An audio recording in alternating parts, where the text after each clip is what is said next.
Here. I'm here. Darren York. Dennis London. Tony Robertson. Dale Inman. Michelle Evans. Marga Matthews. Where are you, Marga? Oh, thank you. J.R. Haas. Where's J.R.? He's not here yet. Stephen Collis. Stephen's not here. J.R. is probably driving in. He's probably in traffic.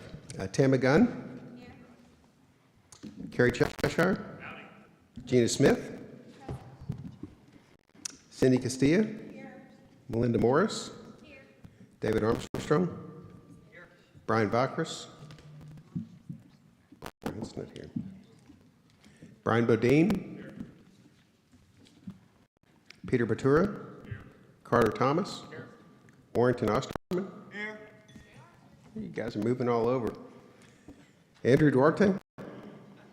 He is here. He just stepped down. Terry Harper. I'm here in my chair.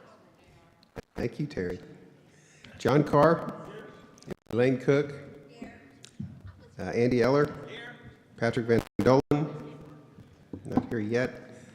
Melinda Roberts. Oh, thank you. Iselo. Thank you. Dan Pickens. Mark Dunham. Christine Whitmore. Thomas Warren. No Thomas. Okay. And I see Stephen Collis has rolled in. Thank you. Hey, Stephen. Okay, good. All right, we're going to jump right into our review. But before we do that, is there anybody who would like to offer a prayer? Mr. Inman. It's great to be a Texan, huh? Yeah. I pastor a church in Houston. I tell people, if you're a Christian and a Texan, it doesn't get any better. We have so much to be thankful for. Would you bow with me in prayer? Father, we thank you so much for this day you've brought us together to do your work. Father, it's late in the week and emotions get frazzled. We ask that our words and our actions would be pleasing in your sight. We ask that you would give us favor and blessings. And we just ask for people on the road traveling here right now, you'd give them traveling mercies as well. Father, I'm so humbled and thankful for the people that are here that take their time away from their schedules to come and work on these issues. I thank you for Matt Patrick and other folks that have put in long, diligent hours getting us to this point. Give us a remainder of a blessed weekend. We thank you for your son. We thank you for grace. In Jesus' name I pray, amen. Okay, first section we'll be doing is criminal and civil justice. So if you guys want to get that up on your screens. Can we do a pledge? Mr. Kerr. Oh, Mr. Carr, yes, ma'am. Yes, sir. You do pledges?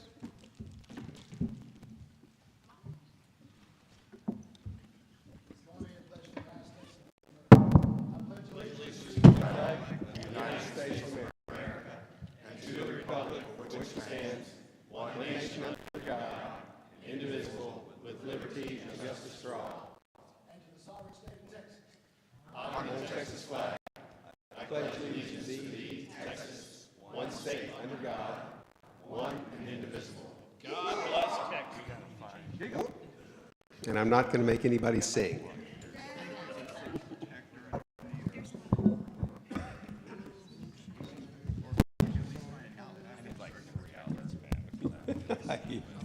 Dark day. Okay, does everybody have the document that I sent out to them? It should show basically what we've done to it. It should be just basically the plank. It doesn't show changes, but it says if it was where it came from, if it was retained, if it had changes or amended or deleted. Does everybody have that document?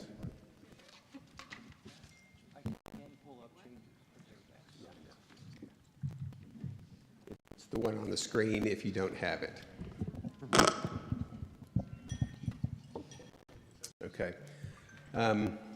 Per our rules, we'll go through on on Thursday, tomorrow in permanent committee, things by sections. So we'll just like approve a whole section unless there's somebody that has a specific plank that they want to amend. So that's the way we'll do it tomorrow. While I'm on that, I hope that all of you are going to come back on permanent committee. Please ask your delegations to elect you again so that you will be back here tomorrow. I would love to have a committee that didn't have new faces and where we didn't have to start from scratch. So hopefully you guys are all coming back. For today, what we're going to do is we're just going to take each section and we'll go through it pretty quickly. We're just going to kind of scroll down. I've made a few notes that'll show up in blue if you're pulling up the document that I sent you.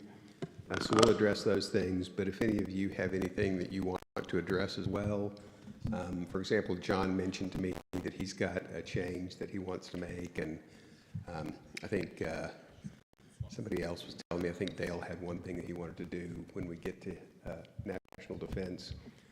So if you have anything you want to change, it's just the usual, wave at me, get my attention, and we'll talk about that, okay?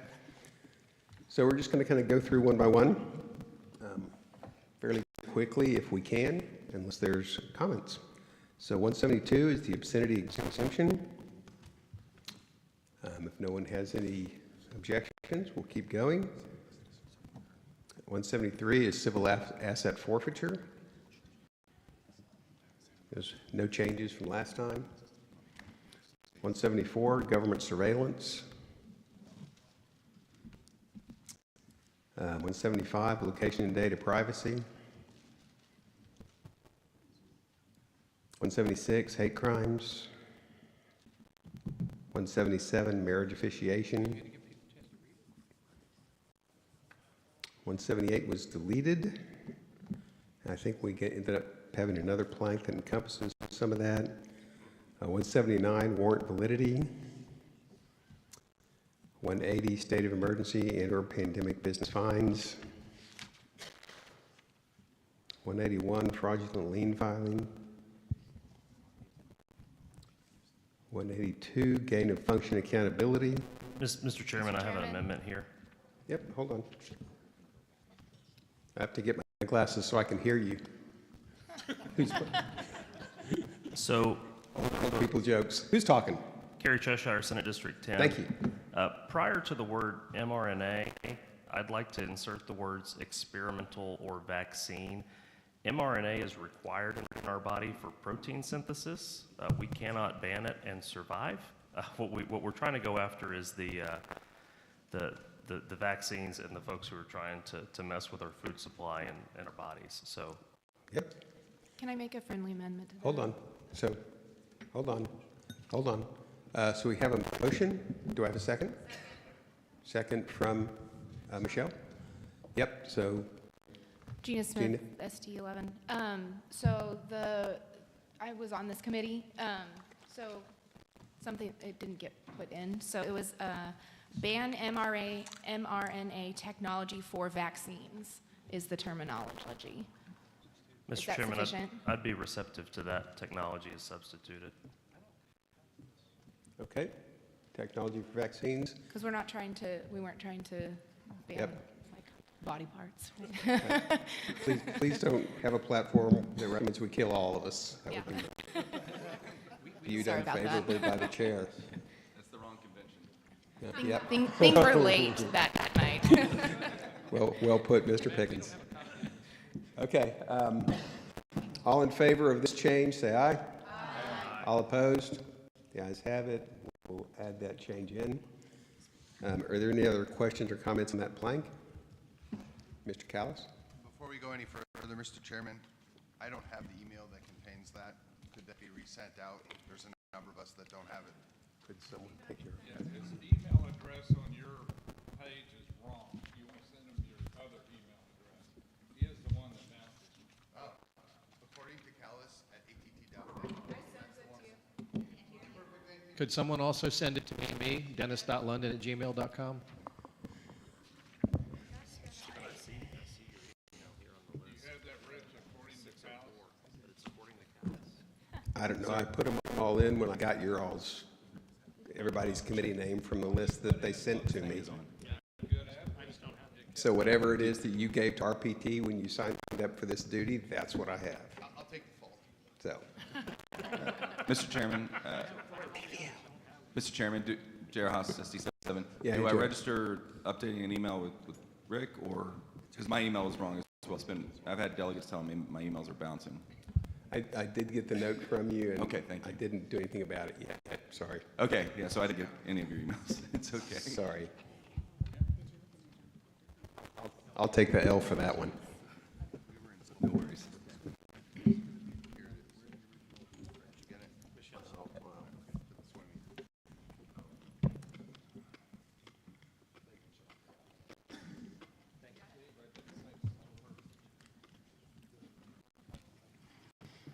Okay.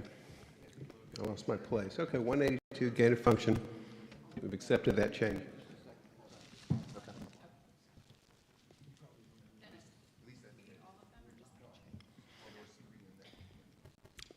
Actually, Rick's getting set up, I'm going to correct an error that I made.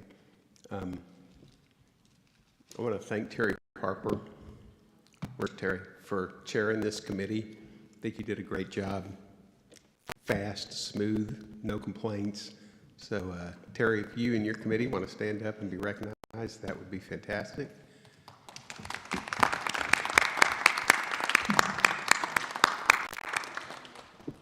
She was, What? I'm sorry. I was reading. I'm sorry. Sorry. take all, I know. I was reading something You reading? about what we're coming up to. Yeah, so I love that about you. Yep, I'm trying to get it right. yep. Okay, so we're on to the section of courts, prosecution, and restitution. Now we have a new plank, 183, penalty for false accusations of impeachment. I can't imagine why we added this. If someone brings articles of impeachment and is found to be a it is found to be a false accusation, I think. So we'll make that change. Did you get that? It is. Because the penalty for that accusation should be leveled against the accusers. Legal fees and past wages shall be reimbursed to the defendant. I think we either need a semicolon or an and before that last parenthetical. I have a comment on this. I was just going to ask Mr. Carr or whoever in the committee wants to address this and tell us why we're adding this. I'm not Mr. Carr, I'm sorry, Mr. Harper. well, I really think it's pretty obvious why we did it, but do you really need me to explain this, Matt? No, just Should I? Does anybody need it explained? Okay. Just giving you an opportunity. Yes, sir, thank you. All right. Are there any questions about this? Somebody had, Dan, did you have a comment, or Gina? Yeah, I have a quick question and a potential amendment. So why would we not want to make this from personal funds for reimbursement? I mean, you're going to reimburse, these people are going to reimburse from state funds. I'd rather not do that. I'd rather make it from their own personal funds if they were the ones that charge. Second, Okay, so Stephen do Callis, SD8. you want to add some language, Dan? So we're just going to say, legal fees and past wages shall be reimbursed to the defendant from the, Personal funds. okay, from personal funds. Or should we say from non-public funds? From non-public funds by the accusers. We pay for enough junk in this state anyway. I couldn't agree with you more. Okay, so we have a motion for an addition, a second. I'll second. Seconded. Thank you. Any debate? Yep, I'm sorry, Terry? I would like to speak to that amendment. Okay. In saying that, yes, I need to go. From what I understand or what I heard from our legislators, their excuse for going through with that procedure was that they were unhappy that our AG asked them to pay his $3 million legal fee. Right. So they decided to impeach him, and instead, not instead, I guess I'm gonna say, and we got, not only did we get a $3 million legal fee, I believe we got somewhere around another $5 million in trial costs. It's between 5 and 6, So yeah. I think that's a good amendment, and I am in favor of it. Okay, thank you. John, did you have something? Did you? Yeah, I'm kind of worried about the way it's structured. Because the comma after accusers, that's awkward wording to me. The penalty, I don't think we need the penalty. It just needs to say, those bringing it, I'm just voicing here now. The charge, those bringing it are liable for legal fees and past wages. Shall be liable or something like that. That's just awkward wording. Okay, so the penalty for that, so we should say, let's see, If someone brings articles of impeachment and the charges are found to be false, so instead of the middle, excuse me, instead of the middle section, we should say, the accusers shall be liable for, right. shall be personally Found liable to be- for.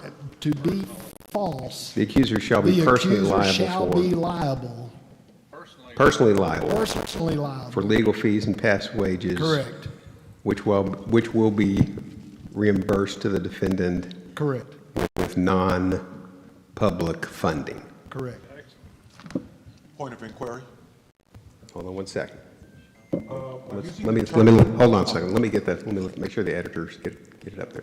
Accuser shall be held personally liable, then what after that? Personally, for legal fees and past wages, which shall be reimbursed to the defendants with non-public funds. I think we're going to choose separate places. Tell me what I need to do different from what's on the screen, please. The accuser shall be personally liable. This is We're already talking about, hey, they already get thrown out of office, right? Personally liable. says Penalty. That accusation. So we're going to strike out, and the penalty for those accusations should be leveled against the accuser. All that's Penalty all that's for the coming out. accusation is removal of office Yeah. for impeachment. Personally liable. Yes. And legal fees and past wages shall be reimbursed from the accuser's personal funds to the Yes, they defendant. get removed. That's, No, it's just and. That's what it says. It's just It's and. probably better to say levied rather than level. Can we just say the accuser shall be held personally liable for legal fees and past wages of the accused? Hold on a minute. Sorry. Accuser should be personally liable for legal fees and past wages, which shall be reimbursed. So legal fees and past wages, in between wages and shall, it should be which.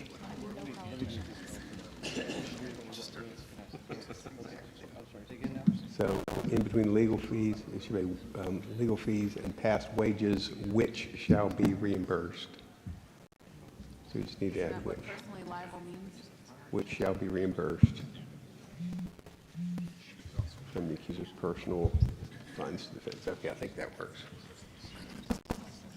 After liable, remove the comma and put the word for. Yeah.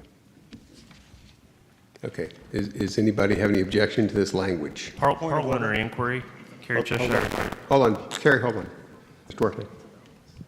Andrew Duarte, SD 20. The term accusers, does that include those that filed and the witnesses? And if such, how can we, I would say it would not include the witnesses. I think it's just the people who made the filing. I would say. Thank you. Hold on. No, he's just asking a question. So, yeah, hold on a second. Kerry. Kerry Cheshire, Senate District 10. The way that I read the language as it originally was, if someone brings articles of impeachment and it is found to be a false accusation, the penalty for that accusation should be probably levied against the accuser. My understanding is the penalty for impeachment is removal of office. So are we saying that Jeff Leach and Andrew Murr should be removed from office, and then we've weakened it down to personally, financially liable? Yeah, I think that's a good point, and I think we need to discuss that, so thank you. Because I had the same issue when I was reading it last night, but I didn't make notes. So before we address that, Carter, just let's figure out this one, and then we'll come to you, unless you're commenting on this. I think I was. My basic Okay. question was, how are we going to enforce this if we keep it in? I mean, are we going to, the legislature can't garnish their wages, so I'm not sure. I mean, I'm for it, but I don't know how. Well, I mean, we're not writing the legislation, so this is something that the legislature would have to Well, I write. got to tell the legislature to do it. We're not doing it that way. I can't make the law. Yep. Point of information, Tom Warren. Could you state your name and? Tom Warren, SD 13. Thank you. Just on the second line, where accuser is singular, should accuser on the third line be singular, or should they match?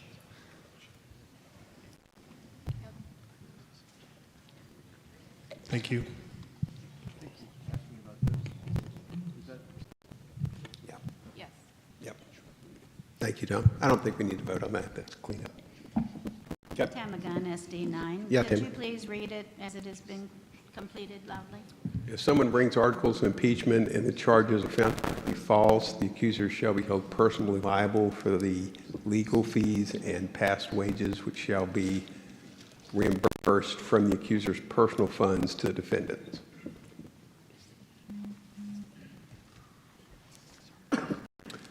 Okay, Gina, did you have some? So I'm on the committee, and and yesterday we brought forth a resolution that was supportive of Ken Paxton's impeachment, and this is just following in that resolution. So this is where our thinking was on this, and when we had talked about it, we felt going after their job was too far, but that requiring the legal fees to maybe give them pause to think about what they were doing first, and the cost that it was going to take. So they better be sure what they're doing before they do it. Yep. Okay. Are you all ready for the vote? Yeah. Mr. Chair, can I ask one legal question? Mr. Pickens. Dan Pickens, SC 28. There's a fine line between false and no convict. Right? Can you get closer to your mic, please? There is a fine line between the word false and no convict.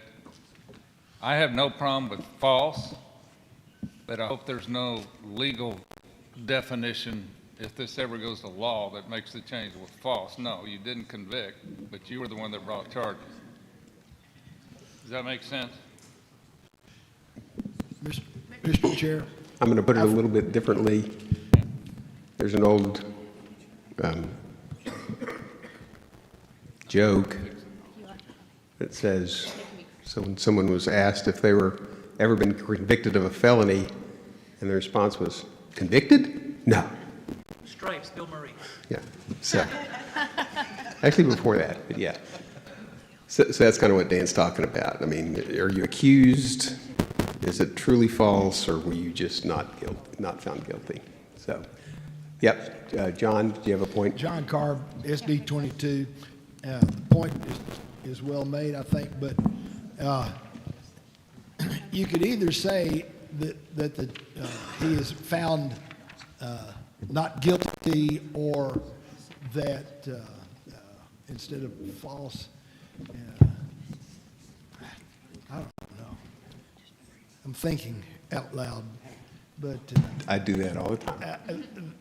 I think Dan's point is good about the word false. So if someone brings articles of impeachment and they are not proven, the accuser shall be.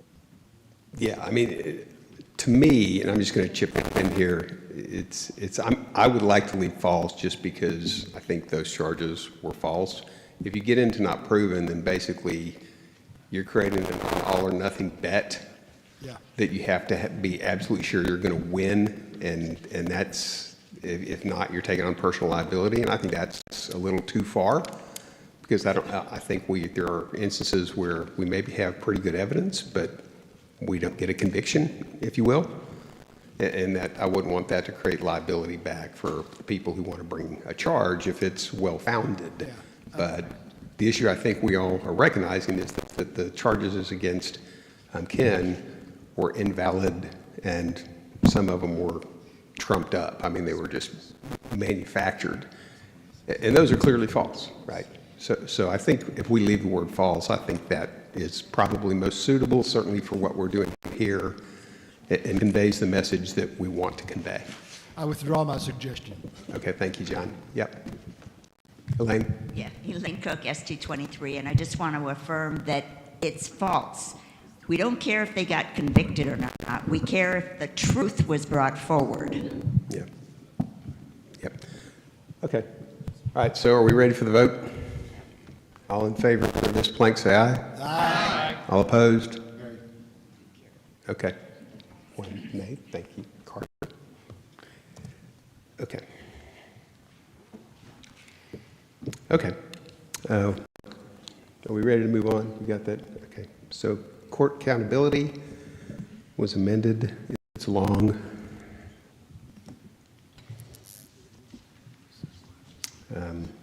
Hearing nothing. Frivolous lawsuits. Bail reform. Human trafficking and jurisdiction. Rule of law enforcement. Abortion homicide exemption. Capital punishment. Police, firefighters, and other first responders appreciation.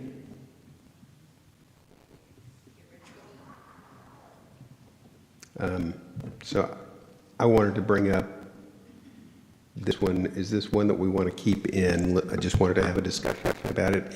It's not a bad plank, and certainly we do appreciate them,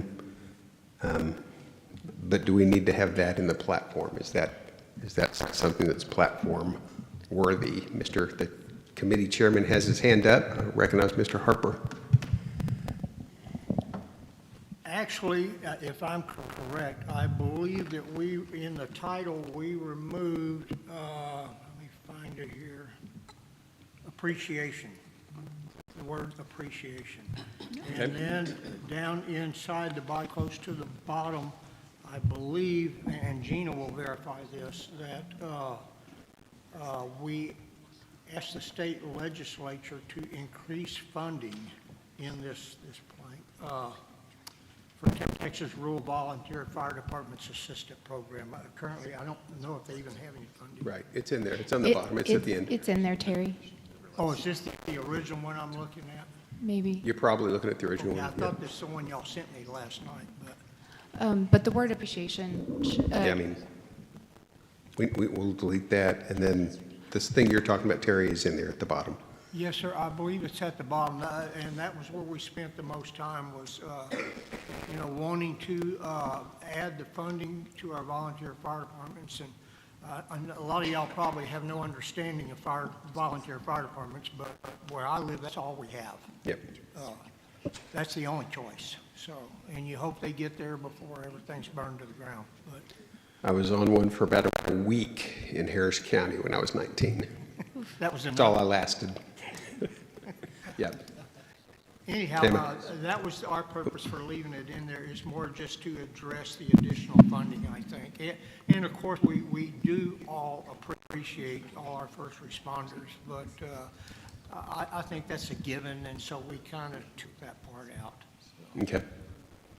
Tamagun, SD9. My home was saved by a volunteer fire department, so we strongly supported this in the business section, almost word for word. So we have this exact plank about the supporting the rural fire departments. So we have this in the business section too? Yes, sir. I smell an opportunity. Do we keep it here, or do we move it to the business and commerce section? Could we see the other one? Is there any? I don't know. Let's not, instead of pulling the other one up, let's just mark this for something to come back to, and note that it's in business and commerce. And if one of you guys will help me to remember when we get to BCT to take a look at that. Mr. Chairman? Because I mean, honestly, to me, this isn't necessarily criminal. I think it would, since it's funding now, it would belong more in BCT. Yep. Yep, Steve? We, SD8, we actually had this in finance as well, and we're the ones that sent it over to criminal justice, so. Okay. Oh, okay. And so the other end of this is that the original plank really didn't include fire in it, and by definition, fire is not considered a first responder, and so they miss out on a lot of funding. And so the purpose that I had behind all of this is that they need to be included with law enforcement so that the fire departments are properly funded and they have preventative care. Because as it stands right now in the state of Texas, our law enforcement are funded for their mental health care, not well, but at least funded. Our fire departments are not. They are not, they are exempt from that. Okay. And so it needs to be very clearly stated that we are supportive of both. Okay. Okay, so let's make a note to move this to business, and then we'll take it up there too. Yeah. Okay, Terry, This you is okay a hill with I'll that? die on. I think we're okay with it, and plank 50. you know. Okay. Okay, so we're going to move this to business, and then when we get to business, we'll look at the one they have there and figure out which one we like best. Okay. Okay, 192, protection from arbitrary stops. Oppose riots. Okay. Mr. Chairman? Hold on a second. Is anybody here in favor of riots? Hearing none. Point of information, sir, are we talking about riots or protests? So hold on. We defined it. So the whole thing, I mean, I think it kind of goes without saying, I don't know that this is something that we still need to leave in the platform. Okay, now, I'm going to open it to questions. Mr. Callis. Are we only dealing with the opposing riots plank, or can we At the reconsider? moment. Okay, very good, thank you. Anybody else that wants to state emphatically how much we dislike riots? Okay. Can we delete this one? Mr. Chairman? I will entertain a motion to delete. So moved, Mr. Chairman. Stephen Callis, SD8. Thank you, Mr. Callis, seconded by Michelle Evans. Is there anyone who would like to explain why we want to delete this? Other than what I said. I'll speak to it. Anybody that wants to keep it? To speak in favor of getting rid of it. I think Yep, it's Mr. Bodine. Thank you. It's evident that. Hey, Brian, Mike, find a mic, please. I think it's evident that we don't like riots. I also think that there's a lot of confusion out there just in the general public as to what constitutes a riot and what constitutes a protest, and the left has stretched the definition of what constitutes a legal protest. So we don't like what they do, and they've stretched it. But at the same time, we want conservatives to be able to vigorously insist that our rights be protected by our government. So we, of course, though, are lawful in the way that we do it. So I would say let's strike it for all of those reasons. Mr. Chairman, Mr. Chairman, J.R. Haas, SD7, going to Yep. speak against striking. So I agree, I'm fine with striking. I guess my question is, though, if there is a question out there about what a riot is and what a protest is, I think the language in this should, the heart of it should be, hey, here's what we deem as a riot, and when you've crossed the line, and we call upon local law enforcement and DAs to enforce the law. We could do something like that, but, you know, we could go through and do that for every law in every category. You know, we have laws, we should really be protecting, you know, protesting if there's not a law for something that we find egregious, not just to say, yeah, please arrest the ones that riot and nobody else. And to Brian's point, frankly, the Justice Department is who needs an explanation of what a riot is, because they're letting riots happen on one side and then, you know, arresting people who are not rioting and putting them in jail for 10 years. Mr. Chairman. Just for being in the wrong place at the wrong time. Who is talking? Gina. Hey, so I know I've already said hello, sorry. So I think that, I don't know the history of this, but is it possible that this is just as a reaction to what was happening in 2020, 2021? Yes, that is exactly what the so history of it is. I think our point has been made in our legislature, and I think that our people are paying attention to what we're talking about. We were just in keeping with, on the committee, we were keeping in with what was suggested to us. I would be in support of deleting this. Okay, thank you. Okay, all in favor of deleting, say aye. Aye. All opposed? Nay. 2 nays. Okay, 3 nays. Okay. Mr. Callis? Mr. Chairman, I'd like to reconsider the deletion of plank 193 referring to no-knock raids. 193, the what? It refers to the no-knock raids. It was deleted in subcommittee, and I'd like to reconsider it for reinsertion. 193 that was deleted? Yeah. The reason it's deleted is Oh, no-knock raids. 194, Stephen. Okay. Oh, it was 194, no-knock raids. Okay.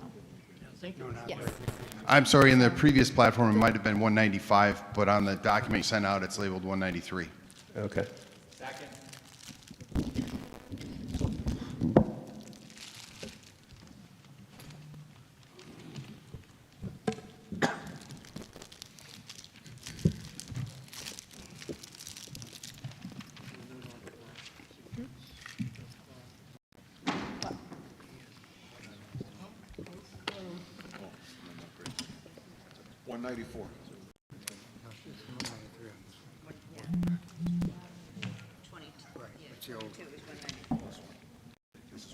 Who seconded?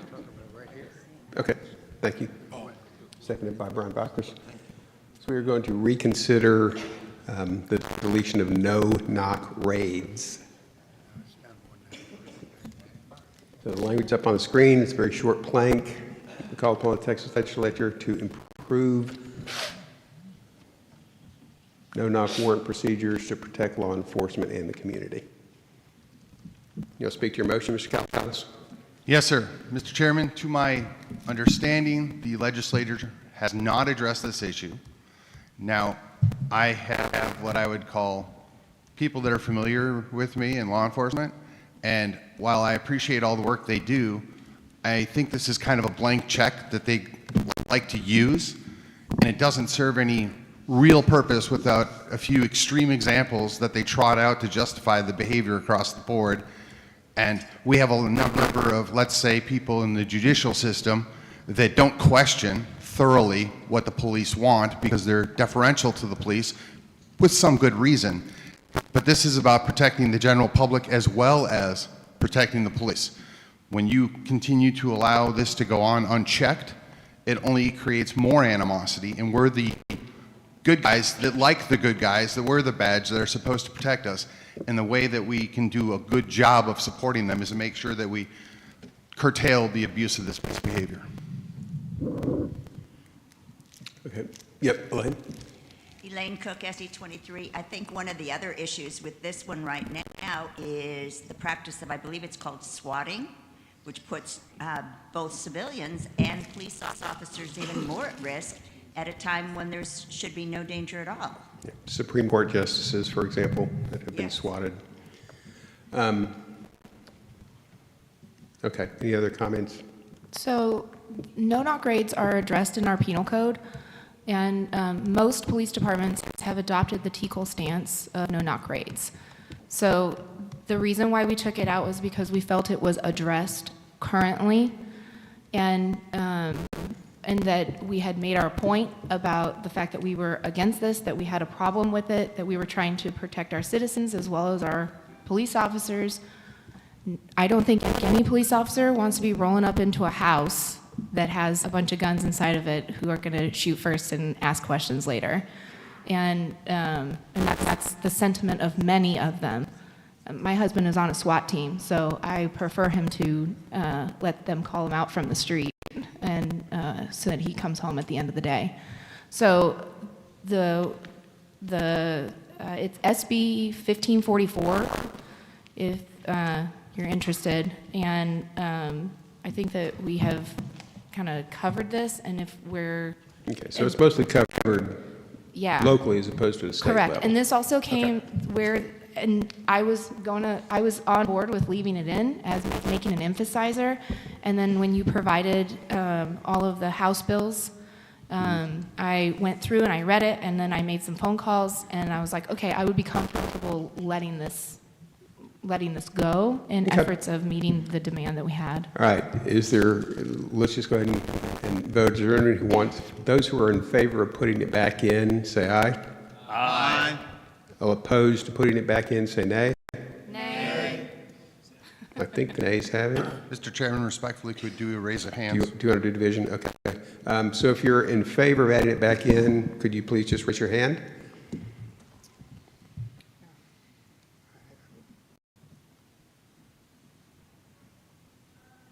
Okay, and if you are opposed to putting it back in, please raise your hand.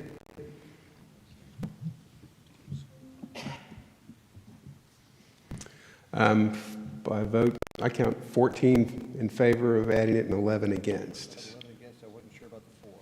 Yeah, 14-4. So we'll add this one back in. Okay. Okay. All right, so I think, so we took out riots and added back in. So I'm not winning yet. Okay, political policing. Questions on that one? Okay, family law, equal parenting, child protective services, a recommended resolution we addressed yesterday, and that is the end of this section. Okay, with allowances for the Chairman. things that are, hold on a minute, with the allowances for the things that are in the rules for clerical errors and blank locations and stuff, is everyone in favor of the adoption of this section as we've amended it today? Stephen Callis, SD8, so moved. Second? Second, Mark Dunham, SD 29. Thank you, Mr. Dunham. Seconded. Any discussion? Mr. Chairman, Michelle Evans, SD5. The resolution that we passed yesterday specifies that the state reimburse the Attorney General for lost wages and legal fees. That doesn't comport with what we just passed in the plank or in the platform, so I'm a little confused. Are we asking them to be personally liable or for the state? So the resolution we passed yesterday was standalone and it's separate from this. This is just on here, but this is not going to be part of what we're approving. Okay. Mr. Chair, Patrick Von Dolan, SD 25. Could you point a clarification request if 197, and it says when both parents are fit. Unfortunately, we're at a day and age where I feel like we have to define parents as mom and dad. And Was wondering if you'd entertain a motion to clarify that in that plank. When both, at the Yeah, second sentence, when both parents, comma, mom and dad. Yes, so we have that. There's a lot of clarification on that in Health and Human Services, and I think in State Affairs where we're talking about those issues. But I think it would warrant it being specified here as well. So I think I that's so move. acceptable thing. Thank you, sir. Stephen Callis, SD8, I'll second. Mr. Callis seconds. Is there any discussion about adding some words that define that? What do you want to say exactly, Patrick? One natural man, one natural woman, parent? That would be fine. I suggest simply, second sentence, when both parents, comma, mom and dad, comma, are fit. Okay. Mother, or, excuse me, I'll amend that, mother and father. Okay. Mr. Chairman. Hold on, let me get this on the screen. Right here in parentheses, mothers and fathers. When both parents, comma, So after both parents, on the line above. one mother and one father. Do you want to say biological mother? Biological father? Well, that doesn't include adoptive. Then. No, because it could be adoptive. Or split custody. Okay. Thank you. Okay. All right, is there any discussion on the amendment? Mr. Chairman. Specifically on the amendment? Tony Robertson, SD3. I think you had it right, which is natural man, natural woman, because they're going to say, you know, a mother can be whatever they define it. Father can be whatever they define it, but I think you had the right language. Okay, so you're proposing friendly amendment that we change it from one father and one mother, or one mother, one father, to one natural woman and one natural man? Yes, sir. To offer a friendly amendment, what if we just use the term biological father and biological mother? The objection to that was if people are adopted, if children are adopted, that it would not cover them. Not the biological parent, but a biological male, biological female. I think that's what was recommended by Mr. Robertson. One biological man, one biological woman. Patrick Von Dolen, SD25. I'm amenable to that amendment. Okay, one biological man, one biological woman, instead of one father. Okay. All right, are there any other problems, Mr. Inman? I don't mean to beat a dead horse, but you put XX and XY right there next to biological. We have to nail these down so hard. Overruled. We cover that ad nauseum in state affairs, so get ready. We'll get to that blank in state affairs, I think. So. Gammies. I had my dictionary out last night. Sorry. Okay. Everybody in favor of this amendment, please say aye. Aye. Any against? Thank you very much. Motion carries. And then, all right, so that takes it out.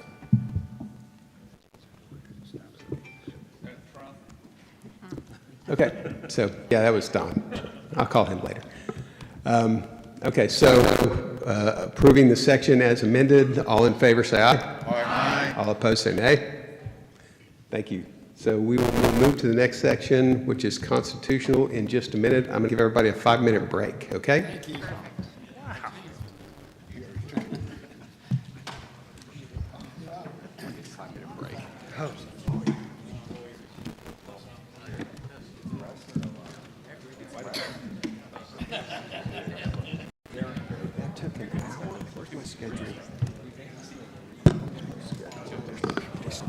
I think I'm way over schedule.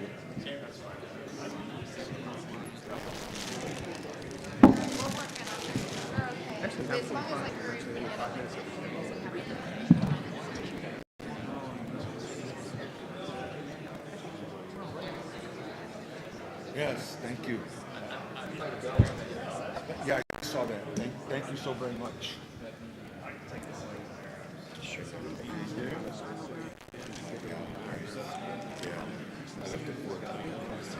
Couldn't take it. What is this resting like? They're getting us. There is clearly been change.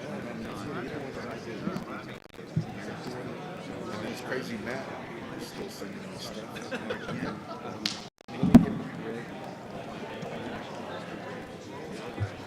I hope he shows up to my Instagram.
let's get back to it. We're running about 10 minutes behind.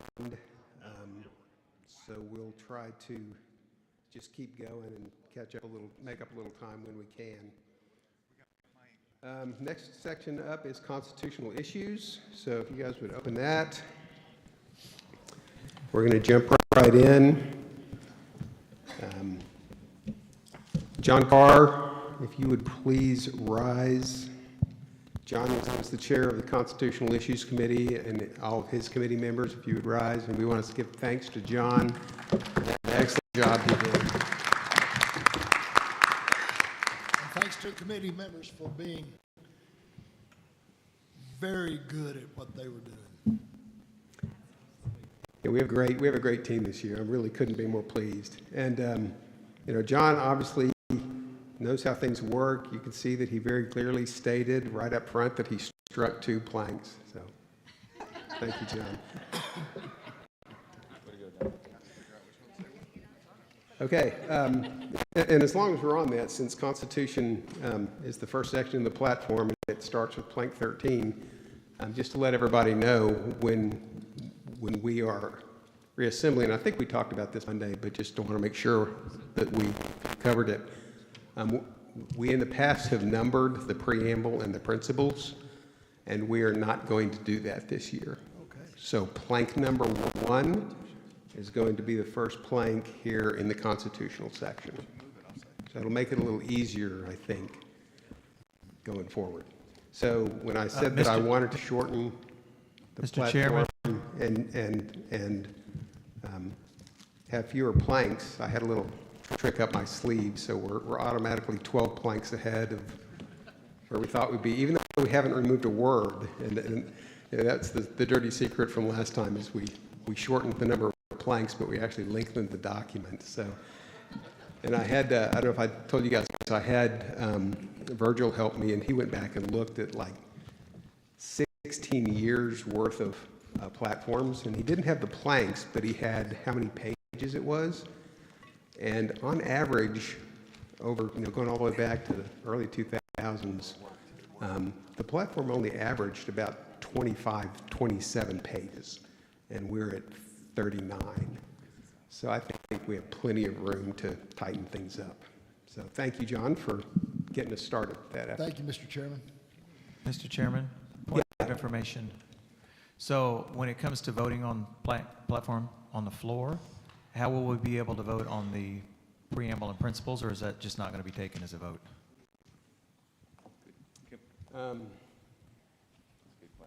Yeah, they'll be voted on, and I'll work with, I've got to work with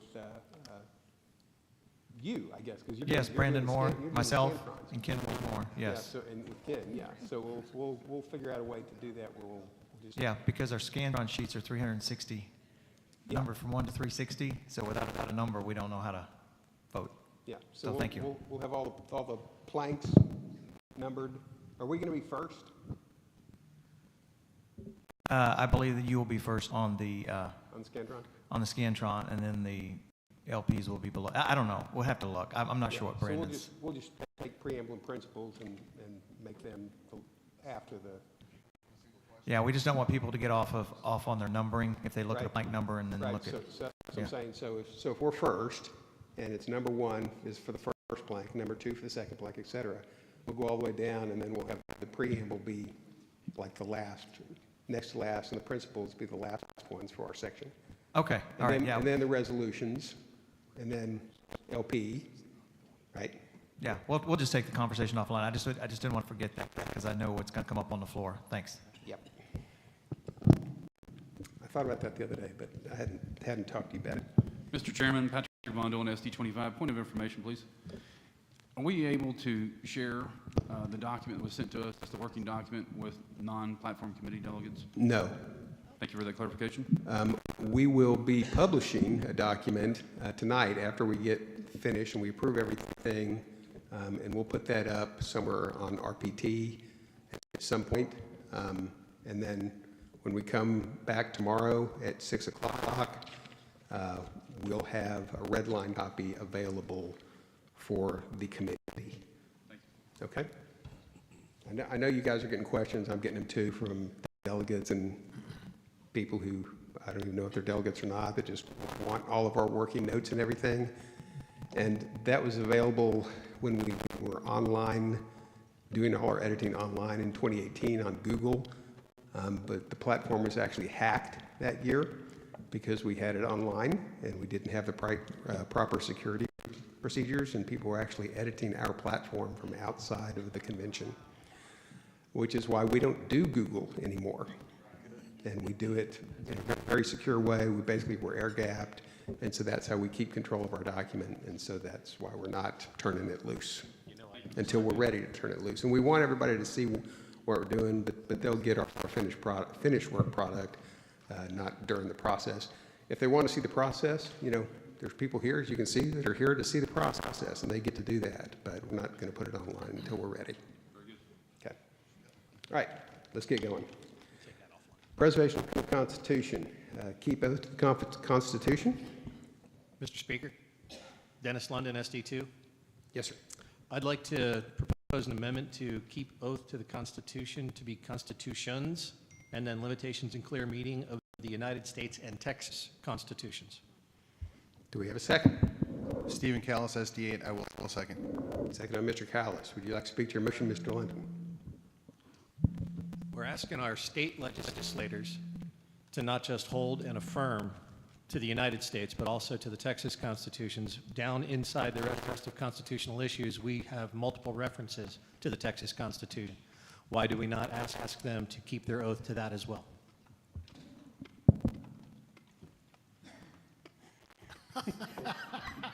Sorry, I didn't know you needed me to vamp. Sorry, I need to eat. Speak longer, Dennis. Probably the only time I'll ever be able to say this. I'm under doctor orders to eat. Okay, go ahead. Anybody else? Hearing no other comments, all in favor? Aye. All opposed? Addition carries. Okay. Let's keep going.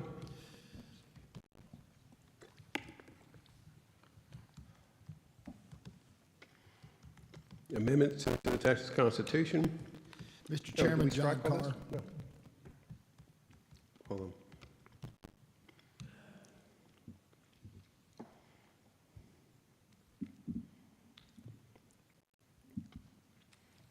Yep. I'm sorry, who was Mr. Chairman? John?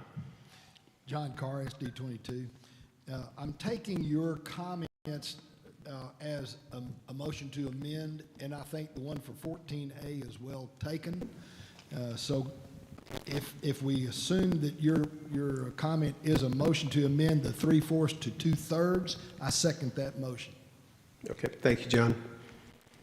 Yep, so the comments in blue, if you've got the document pulled up that I sent, those are just all my thoughts, so I appreciate that, John. And just so everybody can see it, if you don't have it, under 14A, support an amendment of the Texas Constitution that will require a majority of the voters in at least 191 counties, 3/4. And I want to amend that, instead of it being 3/4 to 2/3. And the reason is we're already moving away from a majority vote, which decreases the influence of major cities. And I think 3/4 of all counties is too high of a threshold, because the purpose of this is to make sure that we don't get dominated by the urban areas. And so since we have a minimum count of counties anyway, if we do 2/3 of counties, that gives us adequate protection from the major urban areas. And I speak as someone who lives in a major urban area, so I'm very happy to make sure that we protect the interests of the rural counties as well. Mr. Chairman, David Armstrong, SD 14. Do we need to update 191 to 170, 2/3? Yeah, we would have to change that as well. So moved. I was too tired to do the math last night, so give me a number. 170. 170, thank you. Okay, did you get that? Okay, good. Okay, all in favor of that change, say aye. Aye. All opposed? Motion carries. That's amended. Mr. Chairman, I Thank have you. an amendment on this as well. Okay, Kerry. I would like to strike in at least 170 counties and instead just require a 2/3 majority for a constitutional amendment. I believe that this subsection is unconstitutional under Evenwell v. Abbott, which established one person, one vote. As we talk about the Constitution and as we talk about self-governance in the state of Texas, it's important to remember that the states created the counties. We support the states holding the federal government in check because we believe the created can never be greater than the creator. What's important to remember with counties is that they are just political jurisdictions of the state. It's the same as the Texas A&M Forestry Service, Texas Department of Transportation, or Harris County. They're political jurisdictions. It's unconstitutional to vest constitutional authority and a check on the voters of the state of Texas with a political jurisdiction, effectively a state agency in the counties. I'm very sympathetic to folks who want to protect Texas from being overwhelmed by urban folks within the Texas Triangle, but I do think that we need to be constitutional and in keeping with our founding fathers in support of federalism as we do it. Okay, thank you. I would note that the fire department or forestry service does not have a voting or hold elections, so they're a little bit different than counties. So, all right. So basically, you want to strike 2/3? You want to leave 2/3 and just strike the number of counties? I'm a little unclear on what your motion is, Kerry. Hold on. Can you say again? So the amendment would just say support an amendment to the Constitution requiring a 2/3 majority instead of a simple majority of votes to pass amendments. Voters.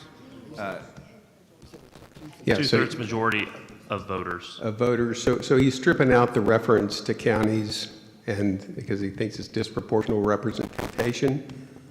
And I believe it's unconstitutional. And he thinks it's unconstitutional or asserts that it's unconstitutional. So. Second. Who's seconding? J.R. Haas. SD7, J.R. Haas. J.R. Haas. Okay. Any discussion? Terry Harper. My question is, if it is unconstitutional and we are making an amendment to the Constitution, would that not correct it? It's unconstitutional under the U.S. Constitution. I see. Okay. Thank you. Yeah. Respectfully. Representation. Mark Mr. Dunham. Pickens, did you have a comment? I don't care in this specific case that it's U.S. Constitution, anything. This is state constitution, and what we decide is up to us. Okay, Mr. Dunn. Mark Dunham, SD 29.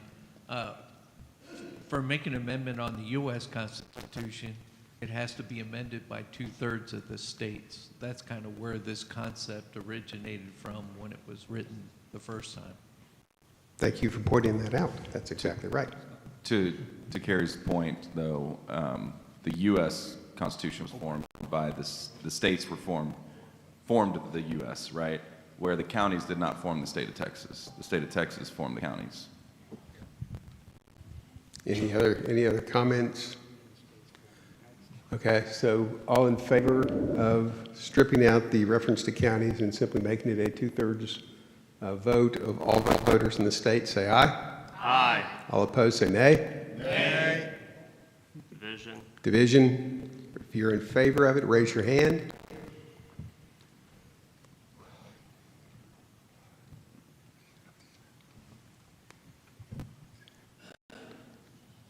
All, 11.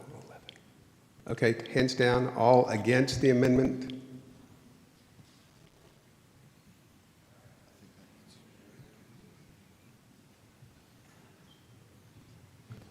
Okay, it is defeated 16-11.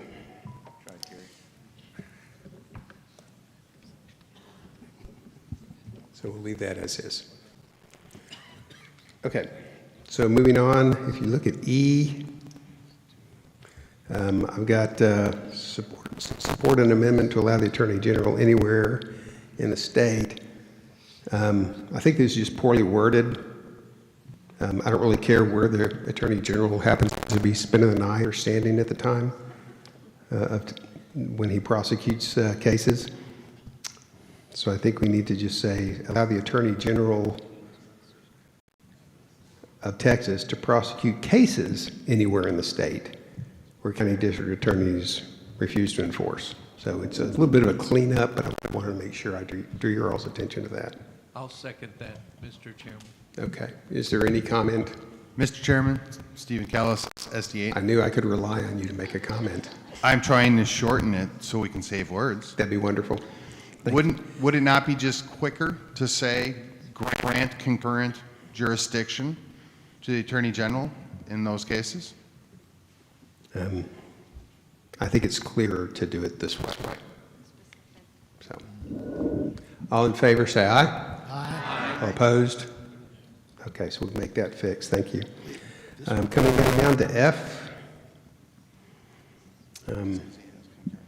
So I'm reading through this, and my question, we're talking about all the different venues, ballparks, arenas, sports events, air shows, et cetera.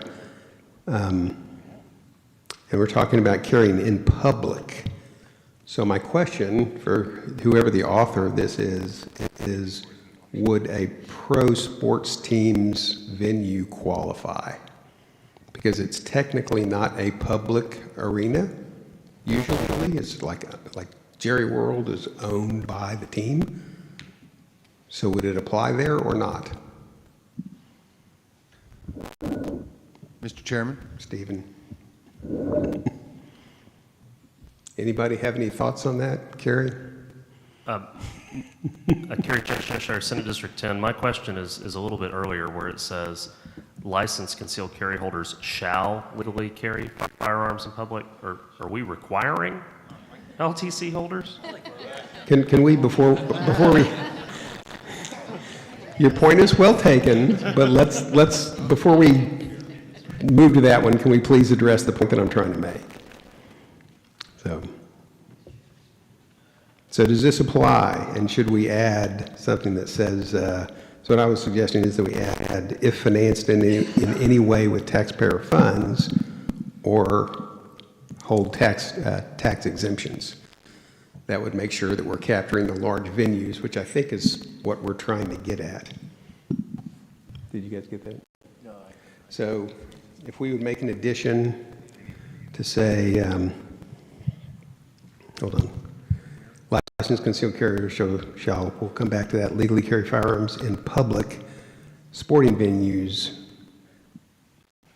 including but not limited to ballparks, arenas, etc. And then after rodeos put, or if financed in any way, or in part. with taxpayer funds or hold tax exemptions.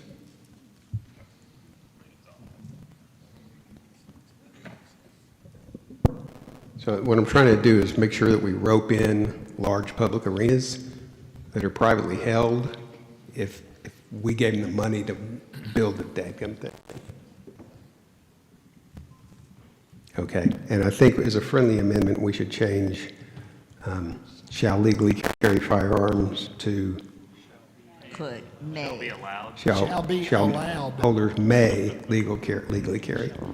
And so strike shall and replace it with may. Yeah. Okay. Okay, yeah. Elaine Cook, SD 23, this is getting in the weeds, but when Jerry World paid back the debt to the city, does that mean it's no longer taxpayer funded? Yeah, you let me know when we get to that point. Same thing with toll roads. I'm just going to get that on the table now. Tamagun, SD 9. I think the word financed includes that we financed it through taxpayer funds. Yes, it Not would. future, but past. Okay. Terry? Could that, Terry Harper, SD 21, could that, if we're talking about partial or completely funded, would that carry over to high school stadiums? Yes, it would. Yes. Because they're public venues anyway. So I kind of caught there. And I want to make a correction. I probably used the wrong example for using Jerry World because he's a Republican, so we don't want to pick on him. So let's use the American Airlines Center because that's Mark Cuban, and I don't like him anyway. So. Me neither. Yep. Mr. Chairman, Warrington Lee Osterman, Senate District 19. Are you actually proposing a change to the language, or are you just trying to get somebody to come up with their own? We have changed the language, and it's on the screen. May I ask that all future amendments be notated in some unique way so they stick out? I'm having a hard time seeing changes as they just blend right in.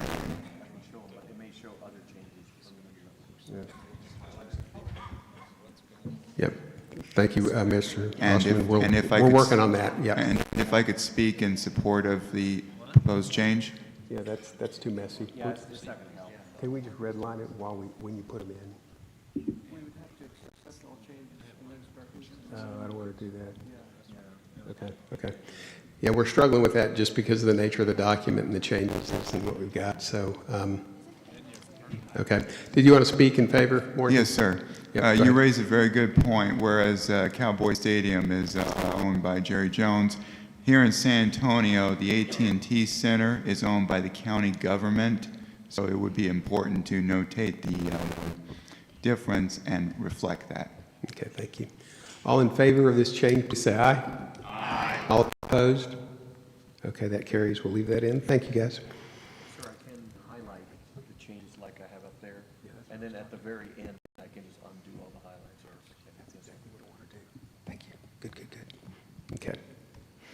Okay, so moving on, enforce the Constitution, Article 4, Section 4. No foreign law. Judicial overreach. Limiting the power of the Supreme Court. Amendments to the U.S. Constitution. Okay. Term limits for federal and state office holders. I think that Mr. this Chairman. whole thing is a duplicate of what's right above. Mr. Chairman, John Yeah, Carr, John. SD 22. Your comment that 19 and 20 are duplicative is well taken, except for 20 contains to the proposed repeal of the 16th Amendment, which does not appear in 19. So I think it does on item C. I got it. Okay, never mind. So if we do away with 20 because it's duplicative, do I get credit for a third plank removed? Yes. Okay. Tamagun, SD 9. Okay, so we're going to strike 20. Tammy, I'm sorry, did you have a comment about this? Yes, sir. The other one that is missing is, the one that is missing is the 17th Amendment.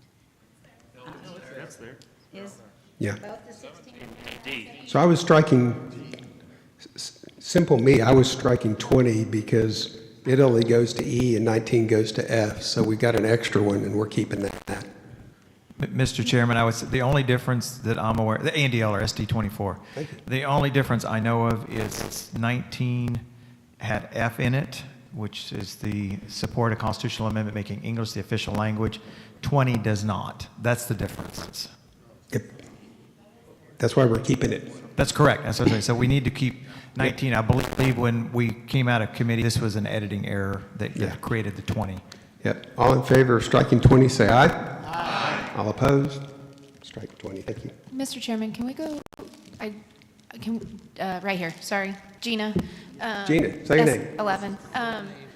I was wondering about 19E and if it was appropriate or if anybody in here has a thought about the children that are here, born to surrogate mothers, that the egg and the sperm are coming from China, and then we are having American babies born to American mothers, and they are Americans, and they are being raised in China.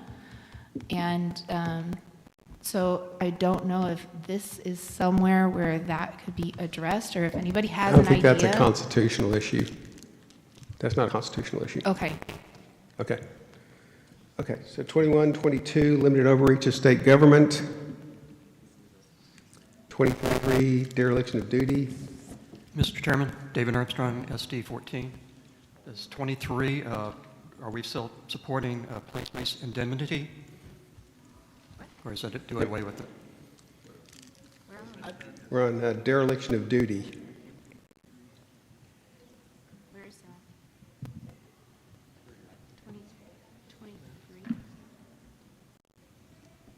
So are you wondering if this applies to police Yes. as opposed to a certain elected congressman or something? Yes, that's correct. Okay. Are we have anywhere else where we support police indemnity? So are you suggesting an amendment to Yes. tighten this Yes, to Mr. Chairman. exclude police? Yes, or we can add a statement that we support police indemnity. Well, I don't understand what you want to do here. Can you articulate what you want to do very, So at the very end, can we add specifically? a statement say we support police indemnity?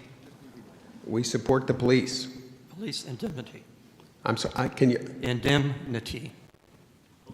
We support police indemnity. How does that tie in with this plank? Dereliction of duty. Well, we have, the police have certain protections, in case of, inadvertent. I mean, this doesn't really address police specifically. It's more of a broad statement. So if you're wanting to narrow it, I need you to suggest some specific language. Okay, I'll withdraw. Okay, citizens' rights. Protecting constitutional rights regarding age. National popular vote. Habeas corpus. Census. Equal rights amendment. Parental rights. Prayer Bible and 10 Commandments in schools. The right to keep and bear arms. I had a comment on item G. I'm going to read the whole thing. It says, ensure tenants of leased premises should not be evicted for acting in justified defense, provided it is in the lease. So I'm thinking, I don't know who put this in or the rationale, but to me, I would strike out provided it is in the lease, because I don't want my right of defense to be able to be contracted away, particularly when you have a uneven balance of power between a property owner who's leasing property and might have reasons that have nothing to do with doing what's right for his tenants. He's protecting himself. And it would strip those rights away from people who frankly may be the ones that really, really need it. So, Mr. Chairman, second, John Carr, 22, second the motion. John seconds adding it in. Thank you. I moved adding it in. Mr. Chair. That's right. Did you get that? Okay. Any comments? Mr. Chair, Andrew Duarte, SD 20. I rise in opposition to the amendment. The reason that we put that in was because in Nueces County, in Corpus Christi, there are some apartment complexes that state that you cannot have firearms there. And so we figured if it's in the lease that you can have a firearm, then logic would dictate that you have the right to defend yourself and you shouldn't be prosecuted and you shouldn't be evicted. I think what you're saying and what's written here are not the same thing. What you're saying is that you do have a right to defend yourself, but if you defend yourself with a gun because it's been prohibited in the lease, then you don't have the right to defend yourself if you need to use a weapon to do it. And I think that's wrong. I don't believe that a person should have their rights stripped away like that. I believe that if they're in their home, that they have a right to have a gun, that they have a right to defend themselves if someone attempts to break into their home or harm them or their property. I think the individual's right trumps the right of a private institution or a public institution that owns public housing to say that you cannot defend yourself if someone's harming you. Terry. Terry Harper, SD 21. Would that, are we stripping away property rights to protect self-defense rights? The way it's written, that's how I'm reading it. Property rights are huge in Texas. At least on my property it is. Yeah, but in apartments, that's why I'm saying, since what this does, the way I'm reading is, this says if you're leasing a place, whether it's an apartment or whether you've got leasing a single family home, If the landlord says you can't have a gun, or if the landlord says, hey, if somebody breaks in, you can't stop them, if it's in the lease, then it would remove your right to defend yourself. Absolutely. And I'm saying that that is wrong. That you can't give away your rights to self-defense in a lease agreement. That's why I'm moving that we take this out. Can you give away property rights in a lease agreement? Yes. Yeah, but this is beyond the pale, giving up my right to self-defense. I don't want a landlord to tell me, hey, you can't defend yourself if somebody breaks in. I'm a 2A guy. I mean, I know. I agree with all this. I just believe that property rights in Texas is a huge issue. So if I leased a piece of property to someone with an agreement of what they could and could not do with that, Right. then that's kind of opening up them to violate the agreement. And if you don't like the agreement, don't rent the apartment. Yeah, and that's what I'm saying, Terry, is that you cannot demand somebody give up their rights Yeah. to self-defense. Okay. You can't put that in a lease. Okay. That's all I'm saying. So yeah, the landlord still has rights, but there has to be a balance, and the landlord can't say, hey, you are forfeiting, I'm demanding that you forfeit your right to self-defense. Okay, if the property owner said you can't have a dog. That's not self-defense. I view that as totally different. It's a Second Amendment issue. You know. Yep. Yeah, Mr. Chairman, George Brian Vacris, SD 15. I fully support eliminating this phrase. If you can't defend your life, you don't exist. You have no rights whatsoever. This is a right from God. Every animal has this right, not just humans. You have to defend your own body, your own existence. I absolutely support this. Okay. Yep. Mr. Carr? Hold on. Yeah, go ahead, John. John, go ahead. Tom Warren. You didn't gavel me out of order, did you? Yes, sir. Okay. John Carr, SD 22. I propose an amendment here to add the word self and hyphen between justified and defense. Justified self-defense, yeah. I would consider defense of the family self-defense as well, because that's my family. Okay. I'll accept that as a friendly amendment. Yes, sir. Tom Warren, District 13. What's the difference? I mean, there's a lot of 2A talk, but what's the difference between a gun and a stick? I mean, one of them goes boom. That's right. So my point is, you know, I'm a landlord myself, but I can't tell somebody specifically that they can't defend themselves in their own home. So, I mean, I would prefer that they not shoot somebody in there. Well, sure. Who's got that beeping? But you know, at the end of the day, Yeah, I mean, you know, you're absolutely right. I support your amendment. Okay. All right, I'm going to cut off discussion there. Did you have Mr. something? Chairman. Hold on. Information. Let me Dan's make got sure- the last point, and then I'm going to close off discussion. All right, let me make sure I understand where we're at. We're at your amendment to remove the lease part provided in the lease.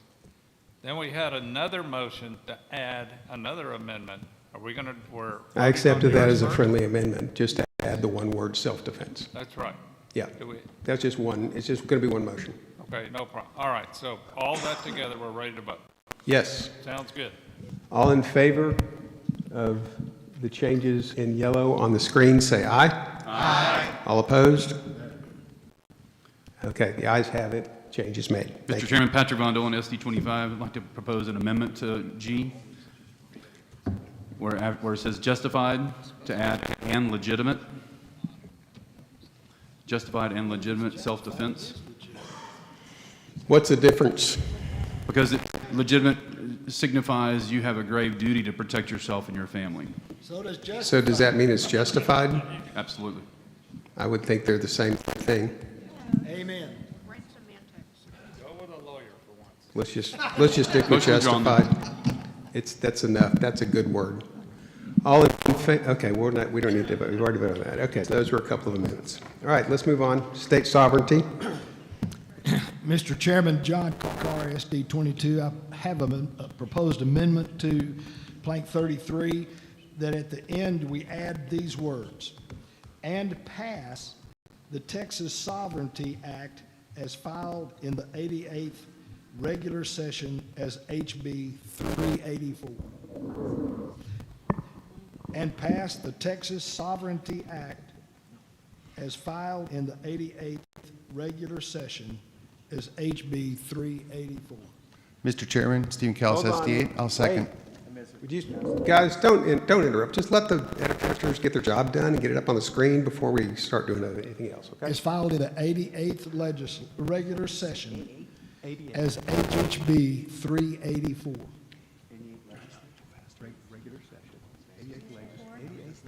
Regular session.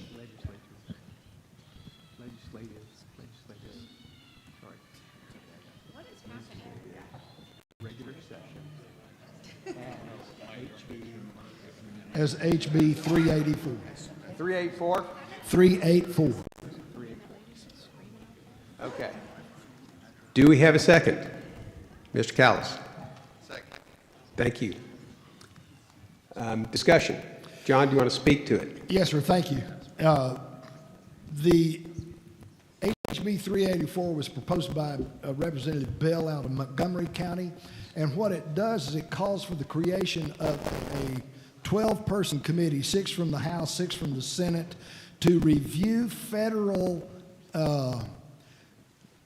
matters that conflict with the Constitution, to determine within the state of Texas whether there is that proposed or action by the federal government would violate the constitutional rights of Texas citizens. That committee then goes back to the legislature. They either pass or reject it, and of course then the governor has the right to veto. But it provides a mechanism by where the state of Texas can tell the federal government, you've violated your constitutional authority, and we're not going to recognize it in Texas. Bravo. I like it. Is there any discussion? Is there anyone opposed? All in favor of this addition, say aye. Aye. All opposed? The ayes have it and motion passes. Thank you, John. That's a great addition. Okay, State Electoral College. Hold on. Ms. Whitmore, you are recognized.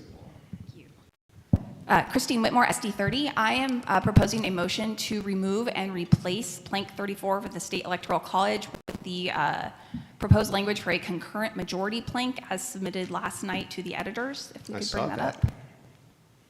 Yep. Do we have it? Do you guys have it?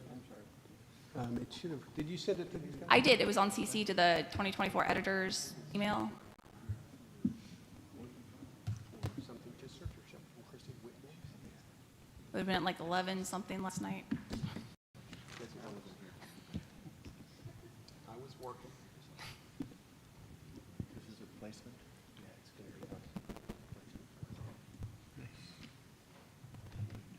Christine, did you not grab that last time? We did. We did. I cornered you at the cafeteria in the convention center.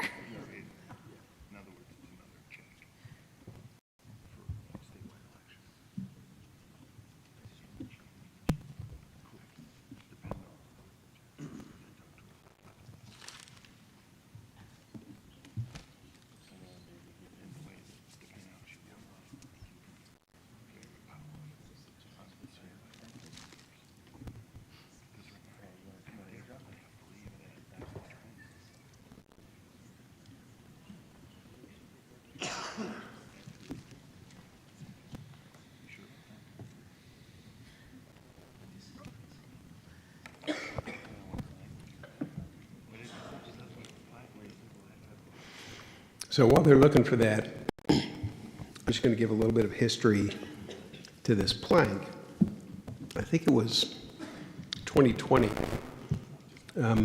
when I added this to the platform, because I had a great conversation with somebody, just a delegate that's here. It's what I love about coming to convention. You meet people and they've got really good ideas. And I just love when we can find one of those to get it in the platform to make our government work better for the people.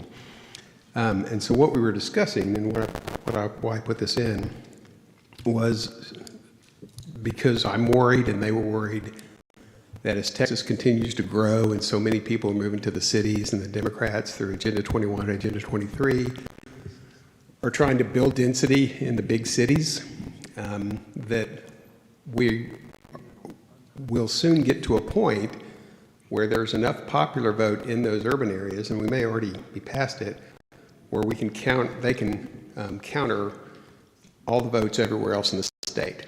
New York has this problem, Illinois has this problem, California's a problem unique to itself, but their cities kind of have the same effect. And so I don't want that to happen in Texas. I don't want the voice of all of our conservatives in rural counties to be lost. So in trying to find a remedy for that, I came up with having the SDs basically vote. And so the idea is to sort of mimic the way the U.S. works, right? We've got popular vote, but it's divided by state, and then each state sends its electors up, and that's how you maintain a voice for the smaller states, so you don't get drowned out by the major urban areas or the biggest states. So if we vote according to the SD, then that will make sure that other parts of the state still count. And the application that I thought was appropriate was for basically any official that's elected statewide. Okay? So that's why the State Electoral College plank is in there. However, I'm sitting there having lunch, and this very nice person comes by and says, "Hey, I want to talk to you." And she starts pitching an idea. And with that, and with her proposed substitute, I will turn it over to that young lady from 2 years ago, Ms. Whitmore. Thank you, Chairman. So this is a concurrent majority plank. It is not a replacement of a state electoral college. It is a different application. Instead of using the Senate districts, to use the counties to create an electoral college for the state of Texas. The move away from Senate districts is because the Senate districts are mutable. We are bound by 31 Senate districts in the state. So as our populations grow, we are going to be keeping 31, and more of our urban population is going to get roped into our rural areas. And even with the Senate district approach, you're going to lose more of your rural voice. By switching to a county approach, and this is a two-factor authentication, if you say, approach to it, where you have to keep the popular majority of vote of the state as a whole, but add the additional criteria that to be elected to a statewide office, you have to win the majority of the counties as well, where each county gets one vote allocated to the popular majority winner of that county. So in effect, you have to win the state as a whole, the counties as a whole, and you can be elected to statewide office. And so this helps protect the rural interests. It creates the concurrent voice. So if the urban and rural both agree that, yes, these are the leaders we want to lead Texas, they will become the leaders of Texas. This helps protect the rural interests. It also adds an extra layer of election integrity. Because right now, if just the popular majority, if enough voter fraud occurs in our major cities, you can swing a statewide election popular vote to a Democrat candidate. By adding this county check, you basically allow a negation of the population counties and allow the voice of the low population counties to be heard as well.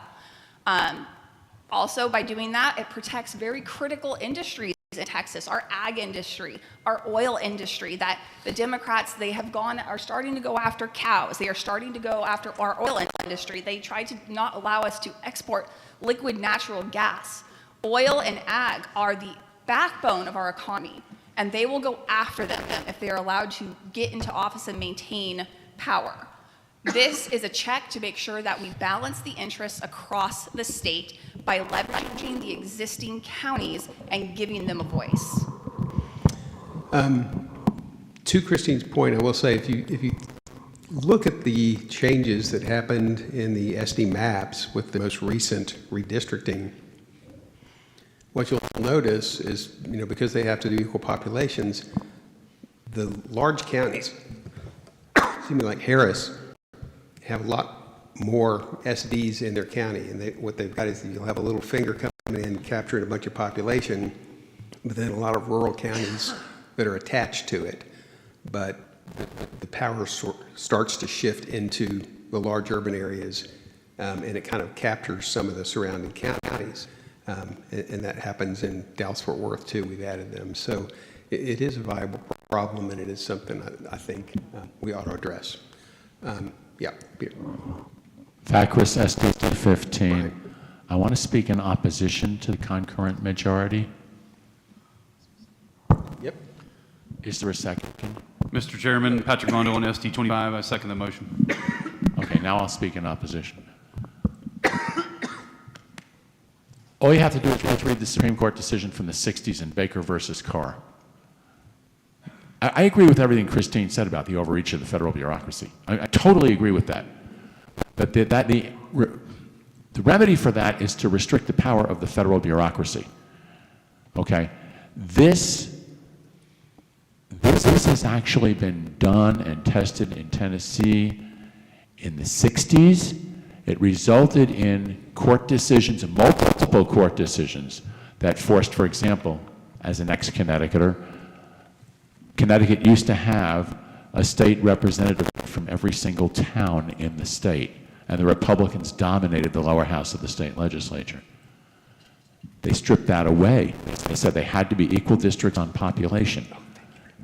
And there are numerous court decisions based on Baker versus Carr. So if you pass this, okay, good luck in the federal courts, but it's not going to fly unless you get a constitutional amendment to the U.S. Constitution allowing states to divide themselves geographically the way the United States is. Remember, as someone mentioned earlier, counties are subdivisions of the state government. They did not create the state government. So are you applying this to congressional or senatorial, U.S. No, senator sir. elections? No, sir. This is state representation within the state houses. You're creating unequal votes when you do this. Hold on. What we're talking about is electing statewide offices. So the governor, lieutenant governor, things like that, right? We're not talking about You electing. could create a state electoral college based on units of equal Yes, population. Yeah.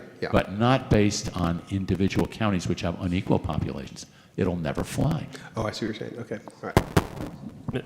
Mr. Chairman, Kerry Cheshire, Senate District 10. Hold on, Kerry, yeah. I'm opposed both the original and this substitute.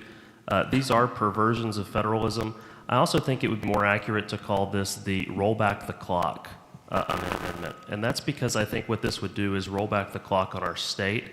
And we'd go back to, if you look at the 2014 election, which conservatives swept, Dan Patrick won the lieutenant governor's race. He would have lost under this program.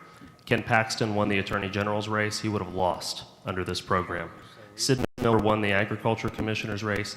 He would have lost under this program. When we talk about How do you know that? Because I just went and pulled the numbers from the 2014 election and went and looked at the county maps. So if what we're talking about here when we're looking at these elections is in a Republican primary, the majority of the votes are actually in Montgomery County, Tarrant County, Cullen County. And I would argue, like Montgomery County is the most Republican county in the state, has more people living there and fights to send a conservative delegation here to our convention, to the state house. I have a lot of sympathy for rural folks, but our state changes all the time. At the time of the Texas Revolution, the most populous city in the state of Texas was Rusk, followed by Nacogdoches and Galveston. We're going to continue to have changes in our state. But what we have to do is be true to the founding principles of our republic, which is ultimately one person, one vote, and federalism, which says that we're actually going to have a federal system. I think the creation of a state electoral college or a concurrent majority system puts our majority at risk. We would have never had Ted Cruz over David Dewhurst. We would have never had Dan Patrick. And I think our state is substantially better since 2014. I oppose both of these. Okay. Mr. Pickens? So I've got a point of information. I'm just trying to make sure I understand exactly what they're after here, which I think I do, but I want to make sure that I do. So looking at, if we're talking about all statewide, that includes, are we talking about state, number one, statewide offices in a primary? Are we going to conclude that also? If you look at, this is what I've always said in the state of, you take the top 15, or really the top 6 cities, you're going to get 50% of all the vote. If you take the top 15 counties, that's well over 50% of the 254 counties. If you turn around and allow, let's say, 100, what is that, 127 or 28 counties to vote for candidate B, but the rest vote for candidate A, and candidate A got 90% or 80% or 90% of the vote, but yet he is not elected because those other counties voted for candidate B. So candidate B would be the one that is elected. Is that correct from the minority counties? For the amendment that is proposed, yes, that is correct. Okay, I just want to make sure it's exactly what I thought. Thank you. So to clarify that, I'm not sure if that's exactly correct. It's it's not that if there is a split between the two, you would go to the Senate for election. So you're not going to actually get a minority candidate per se. And it's not to say we haven't elected minority candidates in the history of our country at the presidential level as well. I believe Abraham Lincoln was a minority elected presidential candidate. So it is not unprecedented. Oh, I didn't, that's more the legislative side. This was just the idea of adding dual criteria to it. The details of the legislative manner could be hammered out later. Mr. Inman? Just for one thing, point of information I'm speaking for. Has there been 2 against so far, I think? Yes. Okay. Yeah, this gentleman here, thank you. I'm speaking in 4, but I'd like to explain in my 3 minutes what I'm doing that for. Okay. I think, as we know, we're not legislatures. We're not making law. So what we say here is not going to be binding on the state of Texas. It is letting our legislatures know here's a growing concern the Republican Party of Texas has, and we hire you guys to sort this out and solve it and deal with the courts and to get the language right. So whatever we do here doesn't change anything, significantly. But I will say is most recently, and I looked up the numbers, just this morning this came up to my purview and I started researching it. As recently as 2 years ago, Abbott, we know, had 54% of the vote in Texas. Francis got 44%. Francis got 18% of the counties. There were 18 counties that voted for Francis in Texas of the 254. So he had 9% of the counties, but he had 45% of the vote. And I think this is a growing concern that we have with these rogue counties, or these counties going blue. And there will be keep moving people towards the city. That's the way our culture, our zeitgeist, whatever you want to call it, is moving today, is towards going into the cities. And I'm originally from, don't hold this against me, Southside Chicago. But we moved to Texas, and there's no blue states. There's blue cities. Well, you had the entire state of Illinois run by one city, and you see it in California, and I get a feeling in 5 years we're going to see it here. There were 5 counties, Fort Bend, Dallas, Harris, Austin, San Antonio. Those 5 counties did 25% of Francis O'Rourke's vote. In 5 counties. 1.7 million votes in 5 counties, all blue, which was half of Francis O'Rourke's 3.5 million votes. 1.75 was out of 5 counties. And again, there were only 18 counties, 2 in West El Paso and Presidio, and then the other 11 was Rio Grande Valley. And then those 5 make up the 18. But I do think we need to address this at some point in our plank to let our legislators know we do need to do something here. In 5 years, we will lose this because of popular vote in those cities. Yeah, we're headed that way. Okay, thank you. We're going to go ahead and vote now on the amendment alone. In green, concurrent majority. All in favor of adding this? We're voting only on the stuff in green? Only on the stuff in green? That's what we're voting for? Or against? As the case may be. All in favor of adding current majority, say aye. Aye. All opposed, say nay. Nay. Let's have division. So if you're for adding this, please raise your hand. Mr. Chairman, are we adding or replacing 35? We are adding.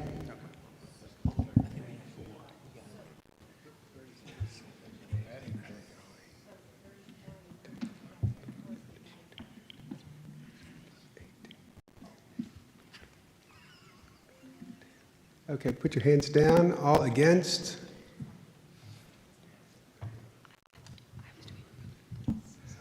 Overwhelmingly, we added this, 26, I think, to 6. Okay, so that's added. Okay. Mr. Chairman, was the vote to substitute, or was the vote? The vote was, do we now need to vote again, or do we not need to? the vote was to add it, so this is a additional plank that's been added. We got to Electoral College. Electoral College is currently in the platform. Since you have spoke against it, I'm asking you, Mr. Chair, if you would like to make a motion to strike. So moved, Mr. Chairman. Thank you. Is there a second from Mr. Callis? Is there any debate on striking State Electoral College, blank 35? Hearing none, we will vote. All in favor of striking 35, say aye. Aye. All opposed, say nay. It's kind of a requirement that you're on the committee. Would you please vote? I don't think we had 31 votes there. It sounded like there were about 6 people that voted. I'm going to do this again. All in favor of striking State Electoral College, say aye. Aye. All opposed, say nay. Really? Okay, so it's stricken. Y'all are getting shy.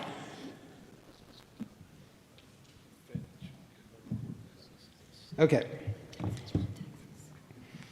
Unfunded and underfunded mandates. Any comments on that? Equal protection for the preborn. And that concludes constitutional section. Mr. Chairman? Ms. Smith has the floor. You have a question about what, Gina? I had a question about 36. Whoa. I was questioning about the state of Texas must fully fund at minimum the following additional costs to local governments. My concern about the state fully funding is what happens when we have our indigent illegal aliens that are taking up the health care in our jails, and it is not the state's choice because we're clearly against this, but our cities are incurring costs, such as Houston. So we're asking the state to pay for their nonsense. Is that what's happening? Like, is that what that means? Are you talking about A? Any of these, except for veteran services. I'm just wondering, can somebody provide me some clarification? Mr. Carr or someone from the committee, do you want to address this? I think this was actually Carter's plank. Carter? This was your plank in 2020. I can't hear you. You put this in, brother.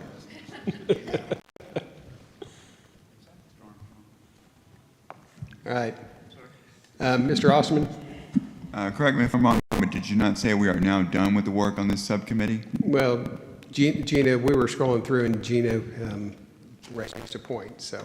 I'd like to bring up an issue. If I understand correctly, originally there was a plank 37 that was deleted, Article 5 Convention of the States, is that correct? Okay, we are currently talking about an existing plank, so let us get through the conversation on this one, and then if you want to bring something up, we will. Okay, so there's no explanation, apparently. So interpret it as you wish. Mr. Callis. Mr. Chairman, SD8 Tim Callis, might I make a amendment to clarify that? You might.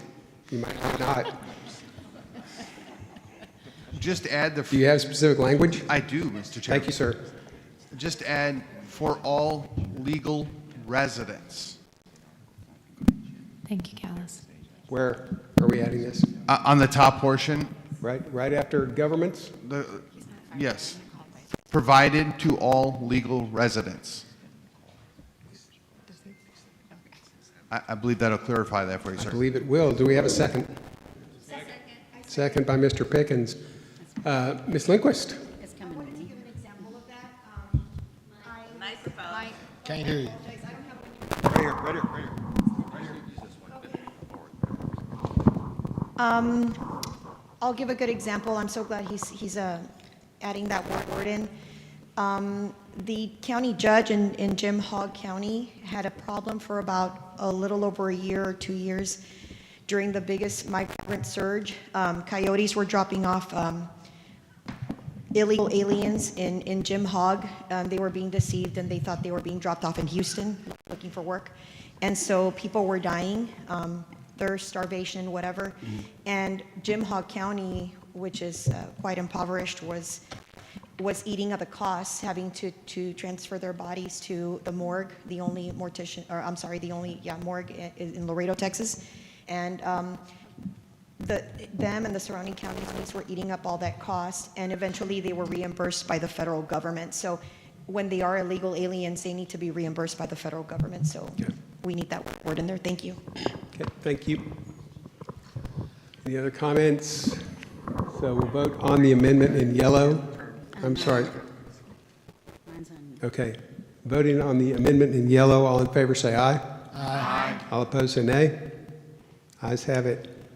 Mr. Okay. Chairman, John Carr, SD 22. Under B, I would move to amend to add excluding gender modification. Mr. Chairman, Michelle Evans, SD5. We have that elsewhere, that to prohibit taxpayer funding. Okay. Okay, I think that wraps it up, other than, Patrick, hold on. Mr. Warrington? Yes, sir. I think you had something you wanted to address. Yes, sir. I would like to ask this committee to give reconsideration to the subcommittee's decision to do away with Plank 37, calling for an Article 5 convention of the states. Yeah, okay. And second from Ms. Whitmore. I second. In the interest of saving time, I'm going to ask that there be no debate, because I'm pretty sure everybody knows what they think about this one. Mr. Chairman, I proposed a resolution I would like to explain, have an opportunity to explain. We're not on a resolution right now. No, We're, no, relating to 37. I had We're- proposed an amendment to 37. do you want to amend the plank? When we reconsider it, I had an amendment to it that I would like to explain. Okay, well, we have, it's under consideration now, so if you want to amend the congressional estate's plank, then now would be the time to do it. What is the language, the specific language that you want to add or subtract to the Well, congressional estate's plank? My SD passed on this for the Are you plank. giving testimony? I would like to also, yes. Okay, so the first thing you do is you tell me exactly what language that you want to put in, and then we'll get a second, and if we get a second, then you can testify about why. Okay. Point of order, Mr. Yeah. Chairman. I think the Cary Cheshire Senate District 10, I think the precedence is that we would first vote on whether to debate 37 at all. And Oh, for reconsider, so you want to? Yes, sir. Vote on reconsideration? Okay. And another point of order, J.R. Haas, SD7. May we see the language, sir, before we vote? Yeah. Can we get the COS plank up? Just to see the language. I just want to see what we're voting on, that's all. Because then she's going to amend it. Yeah. Yes, It should be up anyway, I I just wanted think. to see what we're voting on. Yeah, JR's right.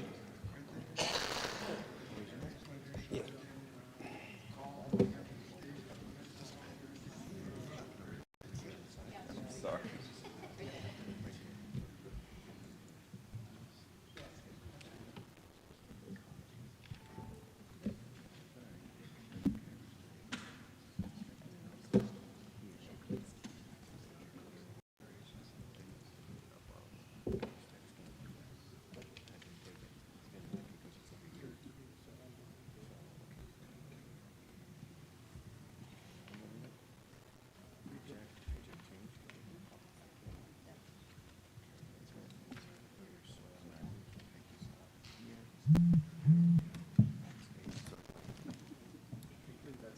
We got it?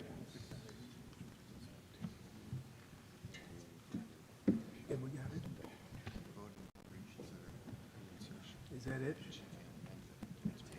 that it?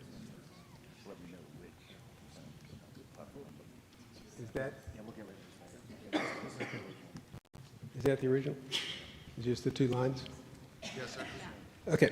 All right, so this is what we're considering. So there's a motion to reconsider. All in favor of reconsidering the removal, say aye.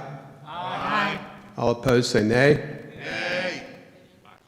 Division, if you're in favor, raise your hand. If you're in favor of us taking this up to talk about whether or not we're going to put it back in. Point of order. That's what we're,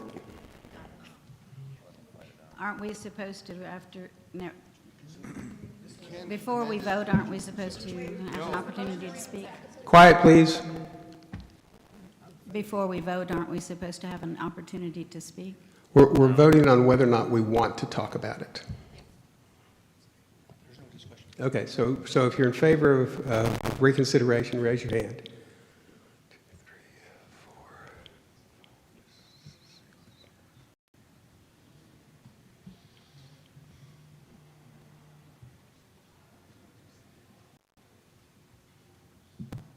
Okay, hands down. If you're opposed to reconsideration, raise your hand.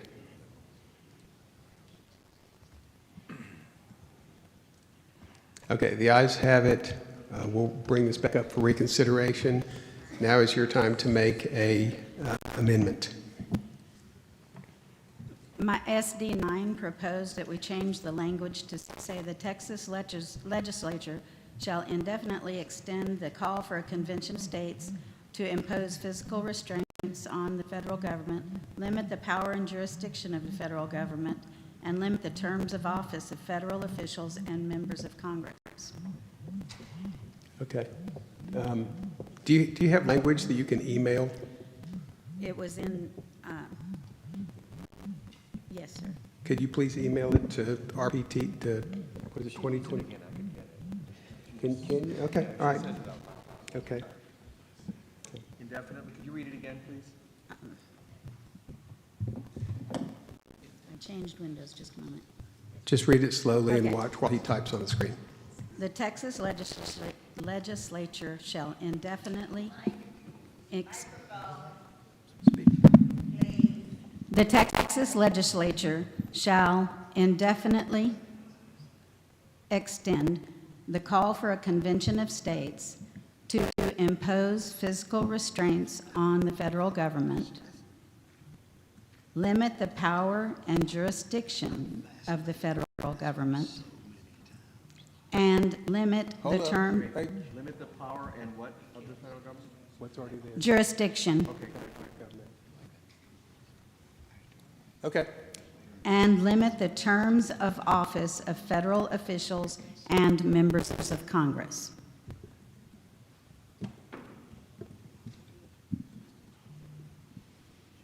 Is there a second? Tony Robertson, SD 3, I second it. Okay.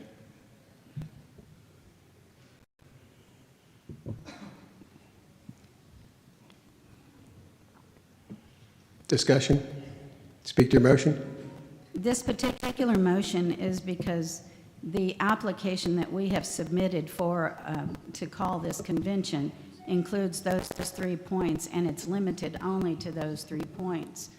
All applications for a convention must identify what they're limited to. And so I propose that we let people know exactly what what the application says. This way they understand that's all that can be addressed in a convention of states.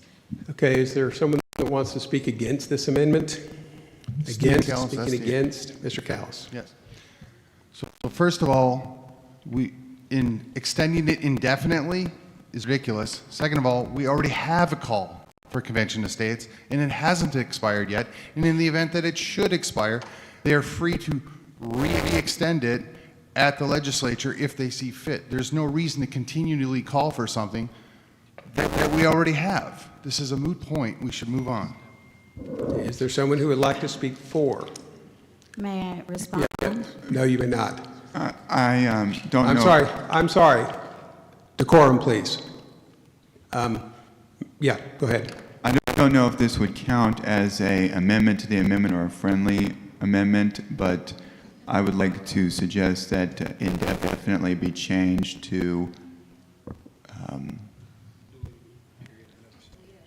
I'm not sure how to word it, but basically just make it so that for the next 2 years, the call remains valid instead of indefinitely. It's up to you. What do you want to do? No, sir. That's not accepted as a friendly amendment. Do you want to make a motion to amend? Yes, sir. Okay, motion, is there a second to amend? Do you have some specific language? You got to nail it down, Thomas. You got to tell me exactly what you want. Legislature shall extend the call to 2026. Okay, thank you. That's what I need.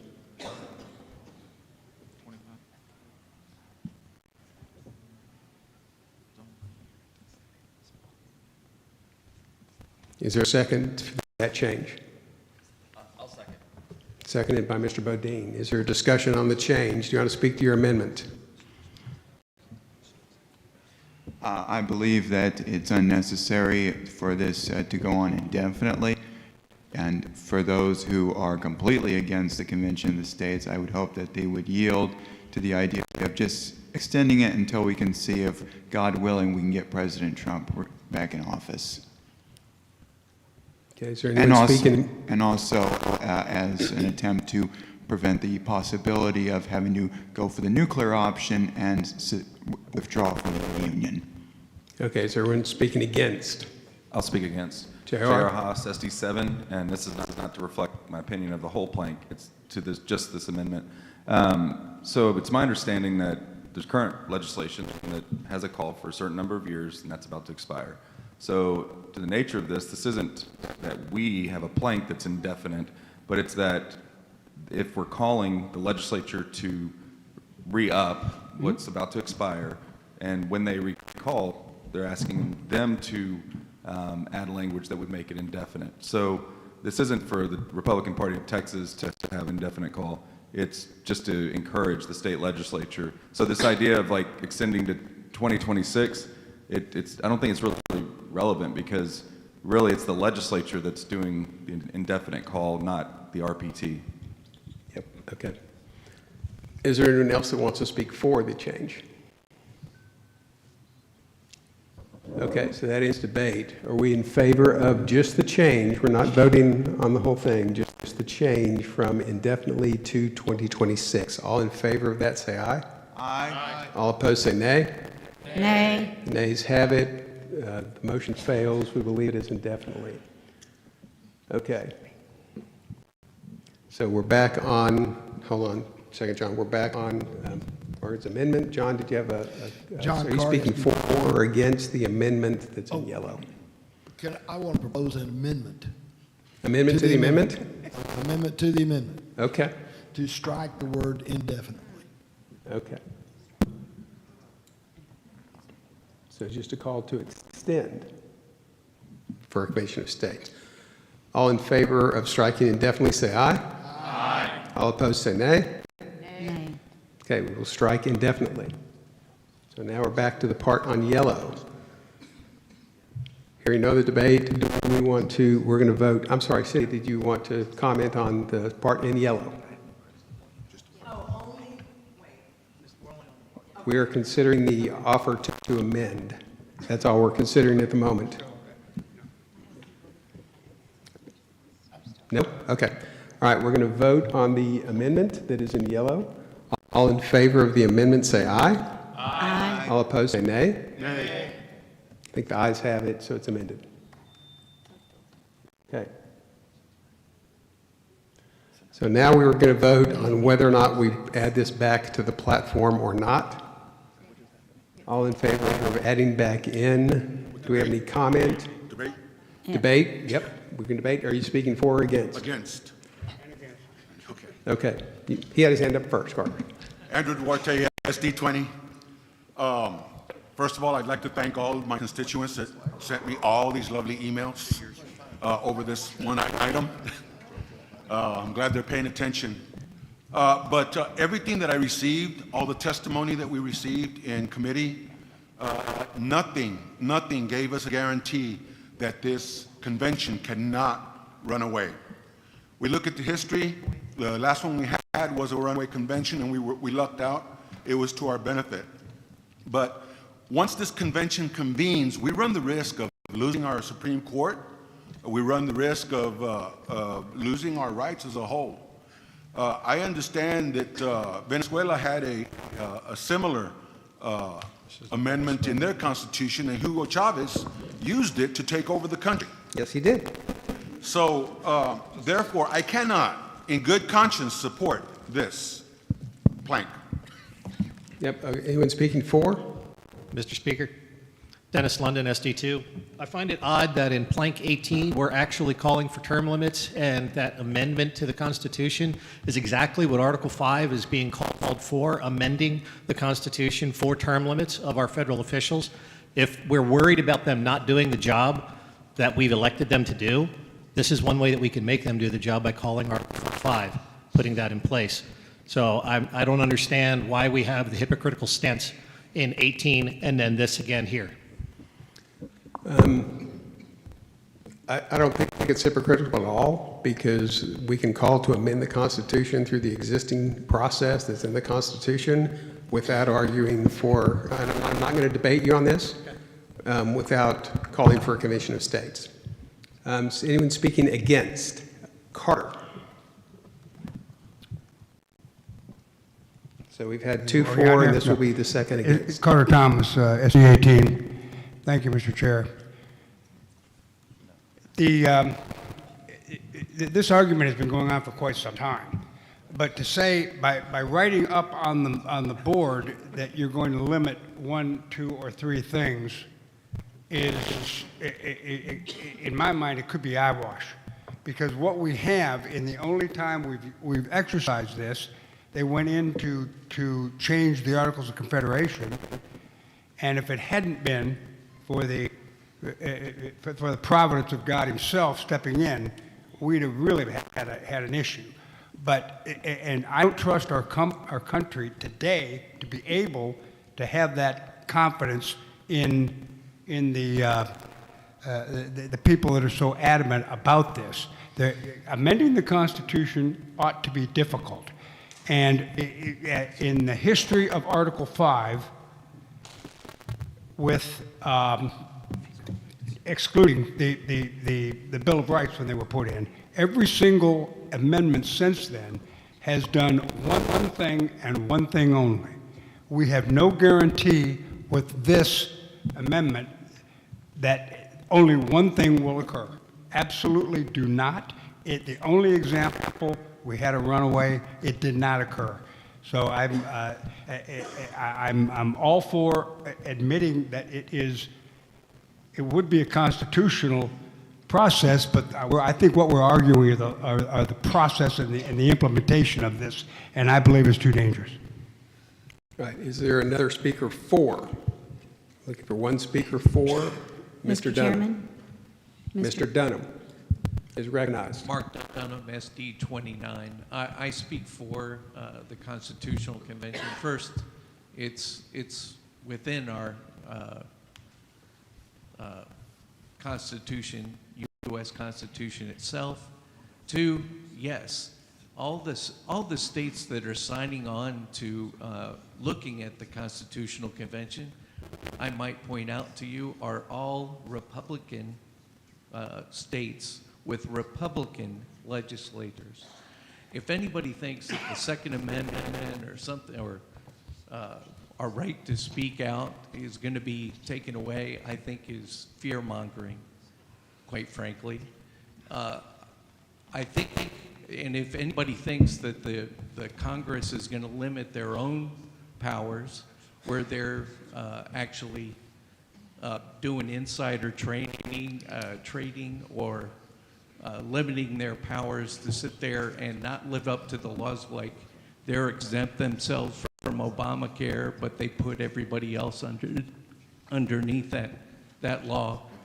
You're kidding yourself. There's no balanced budget amendment. There's not going to be anything like that if you're asking Congress to limit their own power. Thank you. Okay. And one last against Cindy Castillo. All right, thank Castilla, SD12. Several problems not brought up yet are the current calls for a constitution, the res-cons that are in Congress.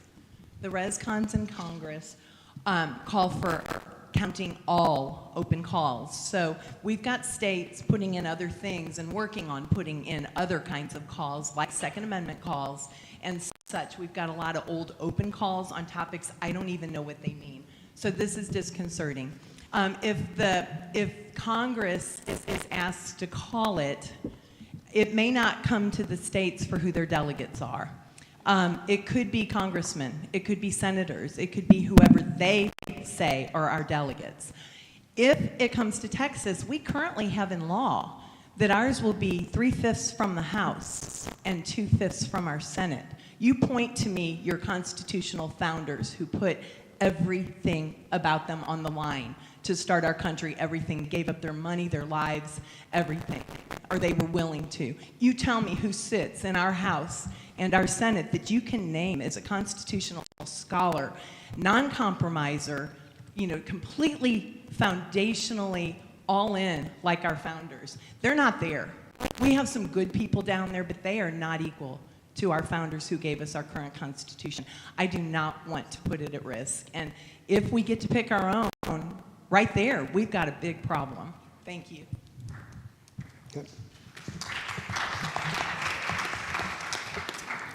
Okay, that concludes debate.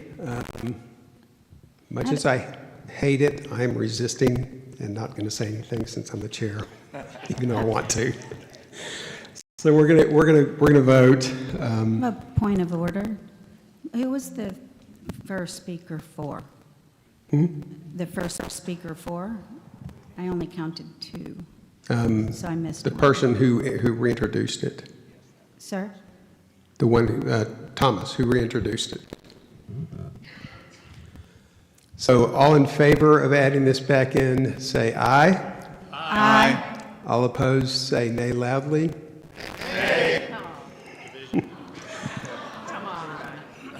Shockingly, we've had a call for division. So if you're for, raise your hand, please.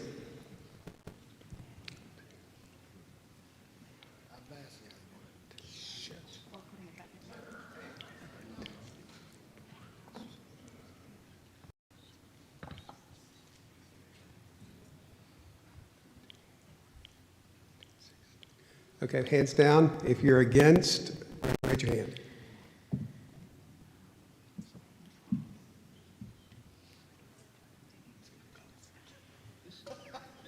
Keep them up. Come on, guys. 1, 2, 3, 4.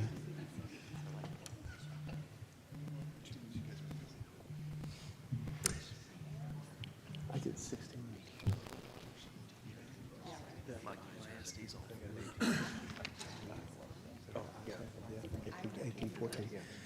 Okay, thank you. By a vote of 1814, it carries. So we're adding this back in.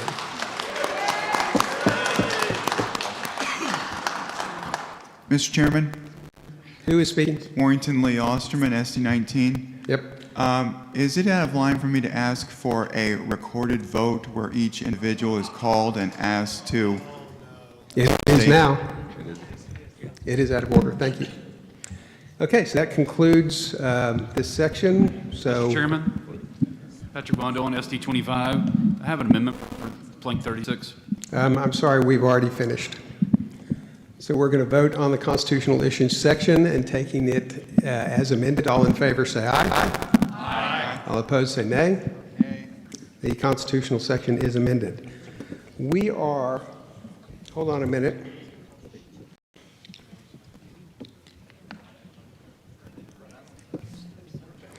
We are currently 1 hour behind. So we are 1 hour behind. Mr. Pickens, we are 1 hour behind. So we need to pick up the pace. So let's focus our comments. I'm going to try to start being a little more direct. If you want to add something, make sure you know what you're talking about and you've got your language set before you raise your hand. And we're going to start limiting debate more severely. The next section is National Defense and Foreign Affairs. Mr. Chairman, point of privilege, can I have a minute to confer with you and the editor, and when one of the others on my subcommittee, just on what we're looking at in our email to make sure that we are. Yeah, we can't hear you.